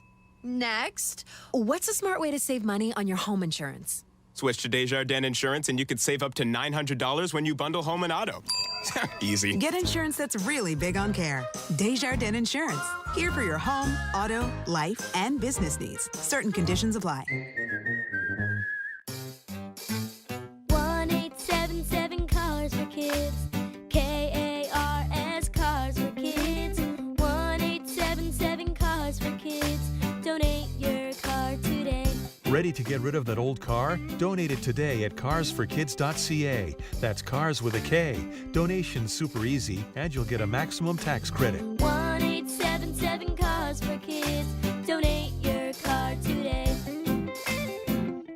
It's Subway's Lunch, Not Luck, where it's a win every day of the week. What's the win? Take it away, Kyle. It's Subway's Meal of the Day, only $7.99. A 6-inch sub, a drink and chips, or 2 cookies. Enjoy a different sub every day, like Veggie Delight on Monday, Cold Cut Combo on Wednesday, or even Sweet Onion Chicken Teriyaki on Sunday. That's right. 7 days, 7 meals, $7.99 each. Subway's Meal of the Day. Winning isn't luck, it's lunch. Price and participation may vary. Extras, bottled beverages, taxes, and fees for delivery additional. University Health Network right here in Toronto has been ranked the #2 hospital in the world. Hi, I'm Julie Canville, CEO at UHN Foundation. Everything we do here is made possible by your support. The innovations, the breakthroughs, the world-leading healthcare that transforms lives in the GTA and across the world. At UHN, we're uniting the best teams and talent to create the best care for the people who need us. Get involved today at uhnfoundation.ca. The Infiniti QX50 is the fastest growing compact luxury SUV sold. And opportunities like this don't last. The all-in clear-out event is on. For a limited time, lease the QX50 Pure from just $259 semi-monthly at 0% for 39 months with $49.95 down. Offer includes a $22.50 customer bonus. Visit your local retailer today. Conditions apply. Available at participating Ontario retailers. Fastest growing compact luxury SUV sold based on DeRosier segmentation comparing total sales for 2024 and 2025. Let's start the betting off with 1,200. Do I have 1,200? North Toronto Auction is going all unreserved and everything will be sold. The huge 2-day public live auction happens March 27th and 28th. Industrial equipment, light commercial vehicles, cars, trucks, and SUVs all selling unreserved. 1,700 going what? Preview the entire lineup in person March 24th to 27th. North Toronto Auctions is now part of Euro Auctions. Register at northtorontoauction.com and bid on public vehicle auctions across Canada. Everything will be sold. Did you know the plasma in your blood is used to create medications that boost the immune system of people fighting cancer? Advancements in clinical care have led to new life-saving uses for plasma. Today at blood.ca/plasma and experience what you get when you give. Canadian Blood Services. Who's saving who? University Health Network right here in Toronto has been named the #2 hospital in the world, and for the 8th year in a row, #1 in Canada. Hi, I'm Kevin Smith, President and CEO of UHN. Together, with your support, we're turning discovery into breakthroughs and breakthroughs into better outcomes for patients. All of us, united, are creating the best care for our community and our future. We're deeply grateful for your support. Find out more at uhnfoundation.ca. Right now at Pizzaville, get 2 classic panzerotti for $13.99. Each filled with tomato sauce and cheese, baked or fried, and come with a side of tomato sauce for dipping. Order at pizzaville.ca or from your cell at pound 3636. Stella, help me sound more Canadian. What do you want to say, Callum? Spence, engagement rings made in Canada by Canadians. Made here by folks who really know their craft. Who take pride in their work. Who get her done right. Okay. Made here by folks who really know their craft, who get her done right. Callum, spoken like a true Canadian. Spence, Canada's diamond experts. Across from Scarborough Town Centre, near Square One in Mississauga, and by Colossus Theatre in Vaughan. The Infiniti QX50 is the fastest growing compact luxury SUV sold. And opportunities like this don't last.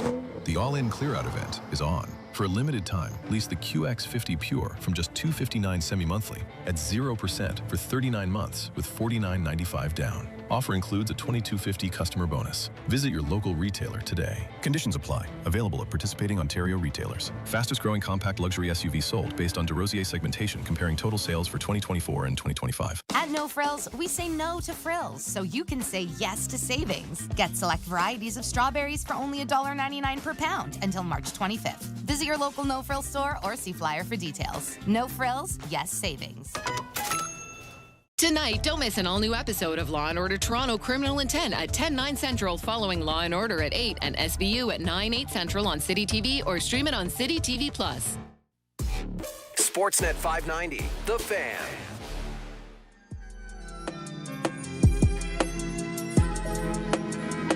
Yeah, I'm already getting DMs pouring in on Bettman on Instagram.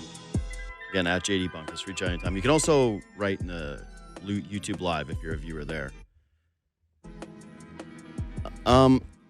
This is my last thing I'm going to say on this today. This will clearly remain a topic for me probably for the next little while. But I think what is even more frustrating in all this is it's not the way it's handled in other sports, okay? Like, you could say, oh, well, is this, like, that's just what a commissioner does. Major League Baseball. Hey, the games are too long. Let's get a pitch clock in here. Let's try to innovate our game. Let's try to figure out new and creative ways to make sure that fans feel heard. That was a huge issue with baseball fans. We went through, again, Ennis and I talked about it this week, the notion of watching these playoff games that were going until the middle of the night and trying to say, like, who could stay up and watch this? How could a kid possibly stay up and watch their baseball team play when it's going all hours of the night? Look at them now. Hey, we don't like the way umpires are having these big calls determined this way. We're bringing in ABS. We're testing it for a couple of years in the minors. We're making sure that we're getting the glitches out of the way. Boom. New system. Who's it for? Fans and players, the product of the game. They even changed their playoff format to something that people liked more, which was adding another wild card team because some felt as though it was too exclusionary. I personally was in the camp of the other way, but ultimately it ended up being something I think was good for the game. NBA. We hate tanking. We hate tanking. Tanking's the big problem. Look at it year over year. We hate the tanking. What does Adam Silver do? Goes to the Sloan Conference and he says, you know what? We're going to change this thing. We're going to evaluate this thing. We've been looking at it for years. We're going to try to do something about it. Load management. Year before, hey, it's getting out of control. Hey, has it worked out perfectly? No, not at all. But they tried to do something about it. We're going to make it so that you have to hit a 65-game threshold in order for you to be eligible for major awards, an impetus for Stars to play more of these games. We're going to find teams, we're going to penalize teams that start to do more aggressive tanking, like we just saw this season with the Utah Jazz, like we saw last year with the Toronto Raptors. They try. They listen to what their fans are saying and what their players are saying, and they try. NFL, again, not always perfect. Pass interference one, for example. That Saints game ends that way, where the Rams get a fraudulent appearance in a Super Bowl, and immediately they go, yep, we're going to go look into this. We got the competition committee every year. When they gather, when the NFL competition committee gets together, they're having conversations, and then they're kicking it up the ladder and deciding as a group whether or not there's going to be changes that come to the game. Tush push. We still have it, but it was talked about. Roger Goodell didn't come out and say, you know what, this is fine. We're not concerned about it at all. Blah, blah, blah. They came out, they were like, there's actually data. No one's gotten hurt on any of these plays. We feel as though it is a football play. We do feel as though here's why it's different from others. We're going to keep the rule, blah, blah, blah. Cool. We got an answer on it. Some people were frustrated by it, but ultimately they came to the conclusion, again, as a group, that that was going to be something that did not change with the league. Overtime rules. Fans complained. We don't like overtime rules. We think both teams in the playoffs should be getting an opportunity to get the football. NFL looks at it and says, this is what our fans want. This is what our teams want. This is what we're going to do. There's one league, one, that runs like a dictatorship where every critique and every discussion is killed on arrival by the commissioner, who is, I think, as public as any of them. And it seems to be things that he has determined and that he is not willing to open up for discussion, that he wants to kill on arrival. Like, what does he want the GM meetings to be? Just the GMs show up and go, the game is great. Everything's good. We love it. Everybody loves it. Woo! Hooray for Gary. There's problems. There have been problems, and they're year over year. This isn't even like a reactionary thing like the Saints thing I mentioned, where we did the pass interference rule for 1 year and we went, we got a little too excited. This isn't good. This actually makes it more difficult. Let's go back. Like, you can go back. You can decide, you know what? We're going back to the 1 through 8. And then look, our numbers cratered. Gary was right. We're going to go back. Who says you can't? Who says you can't? Instead, no, nothing to see here. Nothing to see here. Nothing to see here. Nothing to see here. My God. How can you not be frustrated as a fan, feeling like your voice doesn't matter at all when you continue to raise the same issues with the game? Infuriating. Anyway, Armin, what do we miss? Thank you for bringing me my bracket. I did fill it out online first. It's all done. I will say, Tate got in my head a little bit yesterday with the chalkiness. You're having trouble making your picks? No, I made my picks, but they were chalkier than I would have liked them to be. I have one team going to the Sweet 16 or the Elite 8 that's kind of an underdog special, and then the rest of it is there's a lot of chalk. And I went with the Houston. I'm riding Houston to beat Duke. I think, yeah, that's the way the bracket lines up. I'm in the semifinals and the Final Four. But yeah, she's a chalky bracket. I think collectively we all cheer for underdogs anyways. Yeah. More in March Madness more than probably That's the way I see it. But nowadays we have to go even harder with it. Yeah. Since the gap, like Tate said yesterday, has widened. This year. There's less. It's like, there's less stories like that. I'm proud of myself, though. I did not look at the gambling lines before I made my bracket. Okay. I didn't. Yeah, that's another crutch. Yeah, I didn't look at the gambling lines. I did take my own advice on that. I did make some picks of teams I like. And, yeah, we'll let the chips fall as they may. It's probably one of the most vulnerable days for sports gamblers, because you get ahead of yourself. You're like, oh, I lost this game, but there's this game going on. Yeah, that's called chase betting, and I always try to advocate against that. Like, don't chase bet. That's honestly the worst thing you can do as a sports fan, like who gambles. If I could just, get on my high horse about this, I've done it. And I just know it's like you're not going to catch a feeling. The best thing to do always is just set your budget as a sports gambler. If you lose the budget, it's over.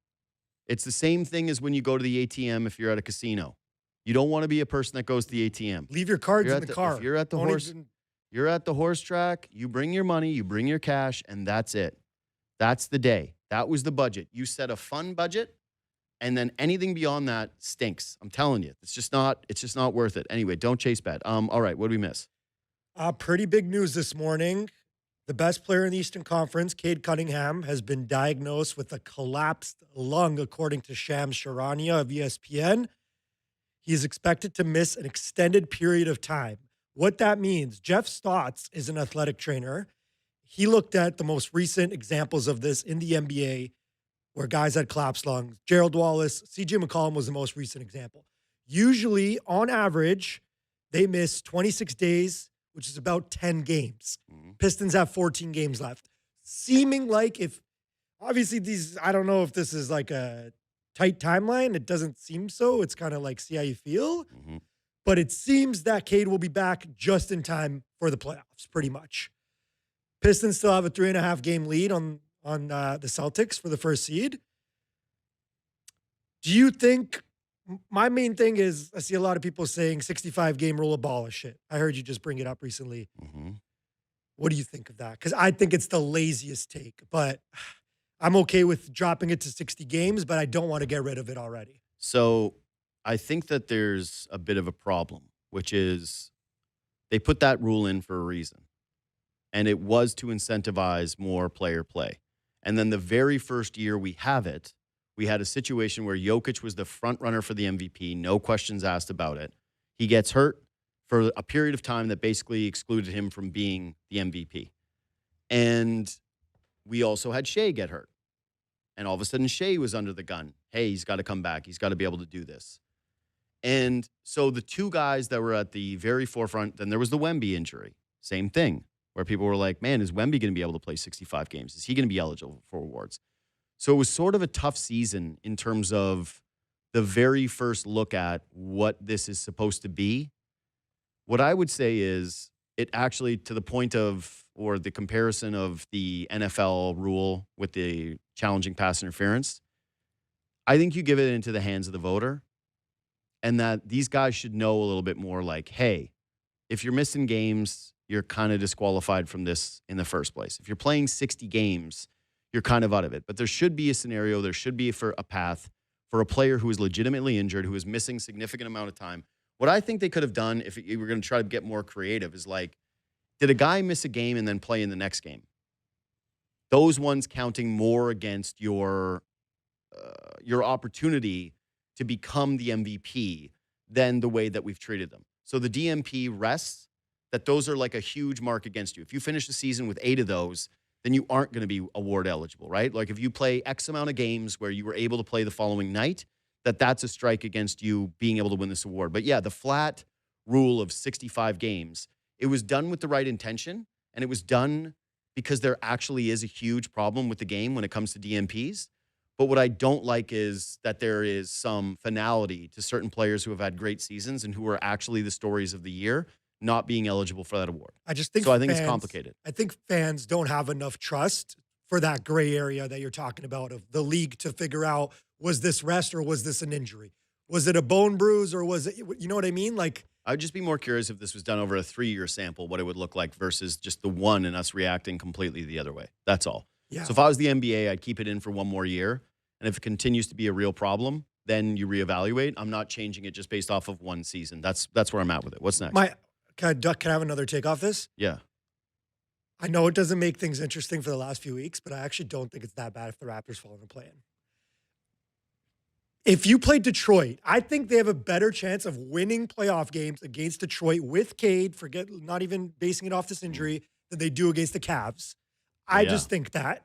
I think the Cavs have more horses. This is a big departure for you, Mr. I think the Raptors are going to beat the Cavs. Like, and me being the guy who said Pistons all along, and now you coming around and making it seem as though it's like your take. Well, I said I reserved the right to change my mind after the Harden trade. Yeah, okay. All right, yeah. But it has gone further. Cavs, just the way they've played as well, have changed my mind a bit. And I think it's a few game difference. And I think it's not a bad test either. That little play-in game or two for the Raptors before they play playoffs. None of these guys have played, besides Scotty, played a few playoff games. But so, yeah, I just don't think it's catastrophic if they fall in the play-in. It's just kind of how I feel. I don't think the Raptors are a credible title threat. And I also don't think that there is enough here for them to build off of to validate, well, you want 1 year in the postseason, and that's going to help you get further down the line the following year. For me, if I'm being brutally honest, it's a failure if you finish in the play-in. You think so? Oh, definitely. Okay. It's like unquestionably. You built this team to win now, and you got off to such a hot start. And the reason that you wouldn't be playing in the play-in is because you lost to essentially every good team that you faced outside of one Pistons win and an Oklahoma City Thunder win. And you can quibble with some of the other ones, whatever, like Phoenix Suns. If you really feel great about that, awesome. But the Phoenix Suns were a team that was supposed to take a huge step back this season and lost one of their most important players, and you beat them. Like, whatever. Point is, I would rather be in the play-in simply because I want to be higher in the draft lottery. We just talked about it with Tate yesterday. Yeah. That it goes to like 17, 19 range. And if the Raptors bump out of that and they're in the 20 spot, 21, I don't think that it really helps. They need more young players. They need more talent on this roster. And I think that the draft picks will be able to help them in that range. Get some playoff experience, great. But I just don't think that they're really going anywhere. And so, great. Listen, if they played the Pistons in the first round and they beat them, awesome. Kudos to them.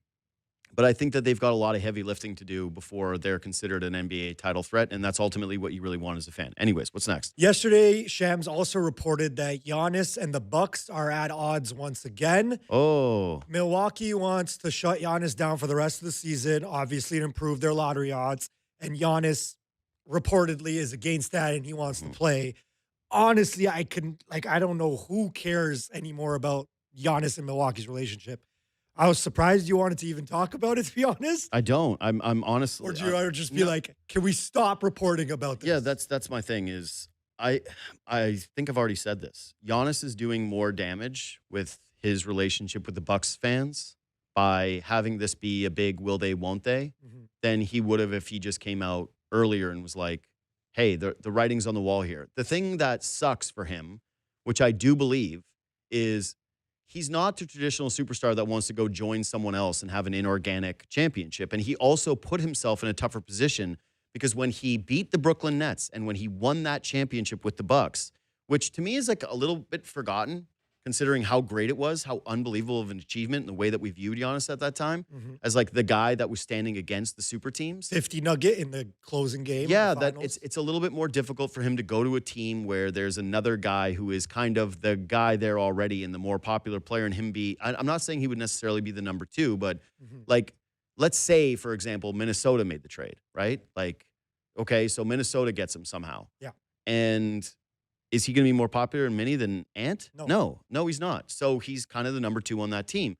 And I think he's in a tough spot. And that's why he's so torn about it. And that's why he's going back and forth. I try to give him the benefit of the doubt in terms of what he's doing is he's trying to do the right thing. He's trying to be like, I want to win with the Bucks. I want to stay with the Bucks. I don't want to go join a super team. But also they're so bad and they have zero pathway out of this that it's kind of forcing his hand. And the writing is on the wall here. And so you just have these two parties that are at an impasse with one another. But yes, to the point of care or not, no, I don't care. Because I think it's going to ultimately end up being super depressing if he stays and he finishes his career or he does another year with the Milwaukee Bucks and then ultimately it's another year from now where this ends up changing. Or he goes to another team and maybe it's a little bit uglier than before because he did the whole word I'm not leaving thing. But to me, I would have to believe, I'm not tied into Milwaukee Bucks fandom. I would have to believe that they are looking at this now going, man, we love you. You are you are the all-time Buck. You are the guy. Now ahead of Oscar, now ahead of Lou Alcindor, you're the guy. You got us that championship. Thank you so much. You represented the city so well. You bought into the city so well. We love you. There's always a place for you here. You're going to come back Kyle Lowry style, retire as a Buck. You're always going to be a Buck. Okay. There's nothing you can do with another organization that's going to be different. But even we want to be able to recoup a bunch of assets to turn this franchise around into the next thing rather than have you string out your days and be a middle-of-the-pack team in the Eastern Conference, continue to sign bad contracts like the Miles Turner one, et cetera, et cetera. So say all those niceties to him, but don't work with him in terms of going where he wants. Get the best return you can. Yes, but to a degree. But here's the part thing, of this PR flip with Giannis, man, I don't know. Like, at what point do I say you're doing this for attention, dude? No, how many years do you have to do this? I don't think he's doing it for attention. Like I said, I think that he's doing this because he's genuinely torn. I don't think he wants this attention. Who in Milwaukee, Bunk, at the beginning of this year, if he did the thing in the offseason, would blame him. But that would be a rousing standing ovation. What is there to be torn about if you're Giannis? Because it's his team. He doesn't want to be, so it's an ego thing that he wants to be number one. Why does Steph Curry want to stay with the Golden State Warriors when they don't look like they're going to be winning championships? But then why are you going on like Kobe did Greek the same podcasts with like no listeners in the summer and saying these things about you don't know if you want to be here? Because I've never heard that. I don't remember. It was that's like, what he did all summer. It was like he doesn't. He's always maintained he doesn't know if he wants to be there if they're not going to try to win, which is a fair position to be in. Again, you can't make this a black and white thing for the guy. This is not a player who has been starving for attention his whole career and creating fake drama. Like, it's just not who he is. And so I would give him the benefit of the doubt on this. The guy wants to stay on one team. He loves Milwaukee. He's won a championship with Milwaukee. He did it the right way. If there was any type of pathway for them to become relevant again, I think he would stay. The problem is they don't have it. And the other issue is that he's clearly been available. Like at the deadline, if someone would have offered that monster trade package, I think they would have gone to him. But guess what? He was hurt. It was an ill-timed injury, and people were very concerned about the calf as a guy who's 6'11", and who's known as the freak because his his game is predicated on his athleticism, how he was going to age. And so if you're the Bucks and you're talking like the way that you are about, hey, they got to be able to get the maximum package back for the guy. Well, what, you're just going to trade Giannis at the deadline when his value was the absolute lowest? You couldn't do it. So you forced the guy into a position where he had to do the we're not leaving thing because none of the other teams stepped up. If the New York Knicks hadn't made the Mikal Bridges trade and they had all those assets in the cupboard and some of the cap space, you don't think they would have thrown everything on the Milwaukee Bucks and he wouldn't have been there? You don't think that if the 76ers didn't have anything but utterly horrific contracts, Daryl Morey wouldn't have been in that conversation trying to make those moves? Of course they would have. There isn't the team. No one's been able to present the team. Everyone points to Oklahoma City. They don't want to do it because they have the assets, and the San Antonio Spurs, and they don't appear to want to do it either and do a slower build. So what's the position that you're in as Milwaukee? Give him away for free? Like, they're in a tough spot trading this guy. The rest of the league knows it. They're trying to get him for cheap. The Bucks can't afford to give him away for cheap. And Giannis also is not standing on soapbox screaming at the rest of the league going, I want out of here, I want out of here. So it's a tricky situation, but ultimately I think he's going to be gone. And the reason why I'm tired of it is because I just think it's too obvious. I think it's so, it's like there's no interesting takeoff of this thing. He's going to go out of there because there's no path to win and he's a winner, period. That's it. Let's move on. What's the next thing? Kyle Schwarber was getting a bunch of heat on socials yesterday because he took off his silver medal after the WBC. Didn't a bunch of guys? A few guys did. I guess he was the quickest one. He kind of got caught on camera still, so he got pointed out. I have no idea what people are mad at. If you are a competitor and you're pissed off and you want to take off your silver medal, that's up to you to do that. He didn't like throw it on the floor or something. So I was just going to ask you, I don't know what people are mad at. Can you help me with that? I didn't see any of the discourse, so no, I don't understand. Do you see anything wrong with that? No. Yeah. I think that, like, what was the pushback? People didn't think that it was respectful? Well, some people were like, well, did you see the Canadian men's hockey players? They had to stand there and wear it. Oh, man. The biggest quote of the biggest clip of the men's world hockey team was like Nathan McKinnon looking down in disgust at the bear and how heartbroken the players were. And it's also different because they have to stand there as the medals are put over them, whereas baseball, they're walking up, shaking hands, and then walking off the podium. Yeah. So if you're telling me the NHL players would have gotten it the same way, if Nathan McKinnon had to skate up, shake a hand, and that he would have left the silver medal on, like, no, that's... I just don't think it has anything to do with class. That's what people are bringing up. Like, you're not classy. I don't see that. I don't get it. I didn't see any of this discourse online. I wasn't online yesterday, so forgive me, but I'm sorry. This feels like what you're saying is, if people are comparing it to the Canadian hockey team, that this is Canadian sports fans trying to once again take the, like, probably we are the moral high ground. We are the moral epicenter. Like, God, that's such an insufferable trait of Canadians. It really is. The idea that we have some type of, like, morality that is so different than the rest of the world and that we're better than people. It's such an arrogant, ugly look for us. I can't stand it. If the players would have been able to take off their silver medals, they would have done it in a heartbeat. It's a crushing moment for a lot of those players. They don't view the silver medal at the time as something great. And when Kyle Schwarber's career is over, he's going to look back on this and say, I was proud to represent my country. I was proud to get a silver medal. It was an incredible experience. But in the moment, he's defeated. He's furious. He's upset. He's dealing with a bunch of complicated emotions. That's fine. Next. He'll open up the memory box in 10 years Yeah, like we all do and see our old thing. The high and mighty stuff from people, just insufferable. Anyway, what's next? Twitter is rolling out a limited rollout, trying out a dislike button only on replies, so not on the actual tweets. On the replies, you could dislike. Obviously, you could like the comments, essentially. Upvote the comments like they do on Reddit. More or less of an echo chamber, do you think? I hate this. I think I think people conflate criticism with negativity right now, that there's less gray for people, that they just view it as if you're criticizing someone, you're negative.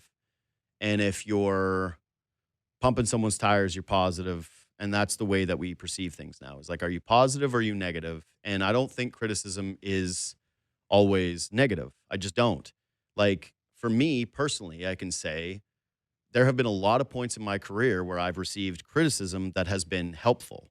And there's a difference between just hating on somebody, being jealous of someone and trying to cut them down or trying to make a joke at somebody's expense, which is negativity, versus criticism, which is someone looking at a situation and really trying to be thoughtful on how something can be better.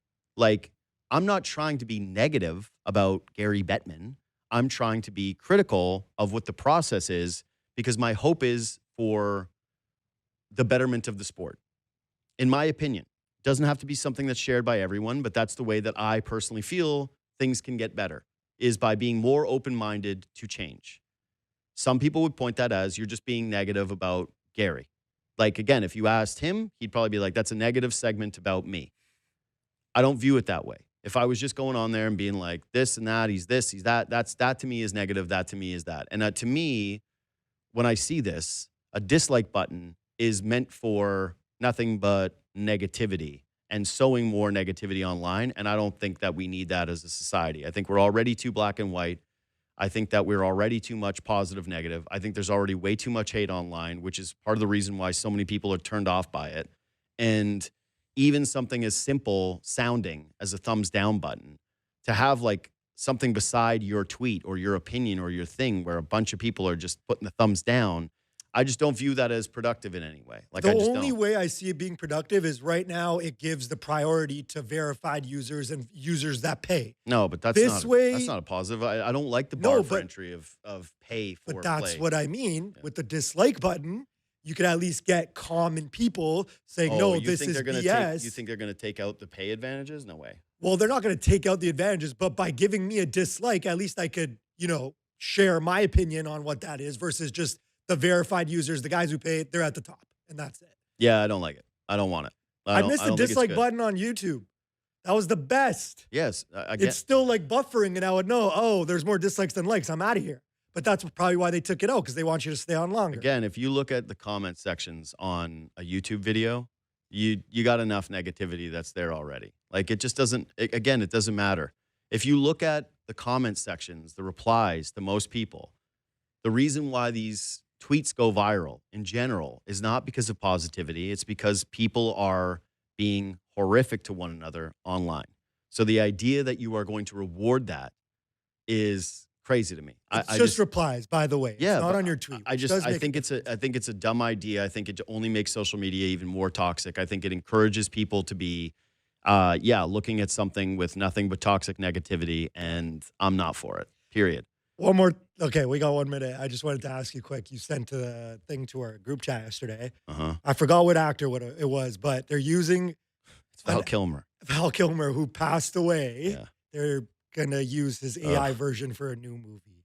Like, how can you have a different take on this besides this is horrendous and horrible, dystopian? I hate it. Obviously, yeah. There's a movie that's coming out with Val Kilmer as an AI. It's AI Val Kilmer, and it was like a tweet from Variety, so it's definitely real. Like, this is actually happening. What scares me is how emboldened studios are already to use this technology. Yeah. Like, if they're willing to take Val Kilmer, who passed not so long ago, and already put him in a movie that is AI, that means that they're feeling like, we feel confident that this thing's going to work. So Yeah, I think anybody that pays money to go see this should be in prison, because the only thing that you should be doing right now when it comes to creative spaces is trying to protect them and endorsing anything or endorsing only things that are human made. Anyway, we don't have enough time on this topic, but yeah, we'll see you. I'm off tomorrow, so I'll see you on Monday on this show. Great goal! Let's go to Dave at the bench. Oh, what a shot, Gord. Last time we spoke, you had been really tired. Not anymore. Yeah, snoring all night. Losing sleep ruins your game. Problem snoring? Suffer from sleep apnea? Invest in yourself. Call Dr. Paulette Pillersdorf. She'll use her laser to help treat your snoring and oral appliance like a sports mouth guard for your sleep apnea. Your partner will thank you. Thanks, Gord. Book your appointment with Dr. Paulette Pillersdorf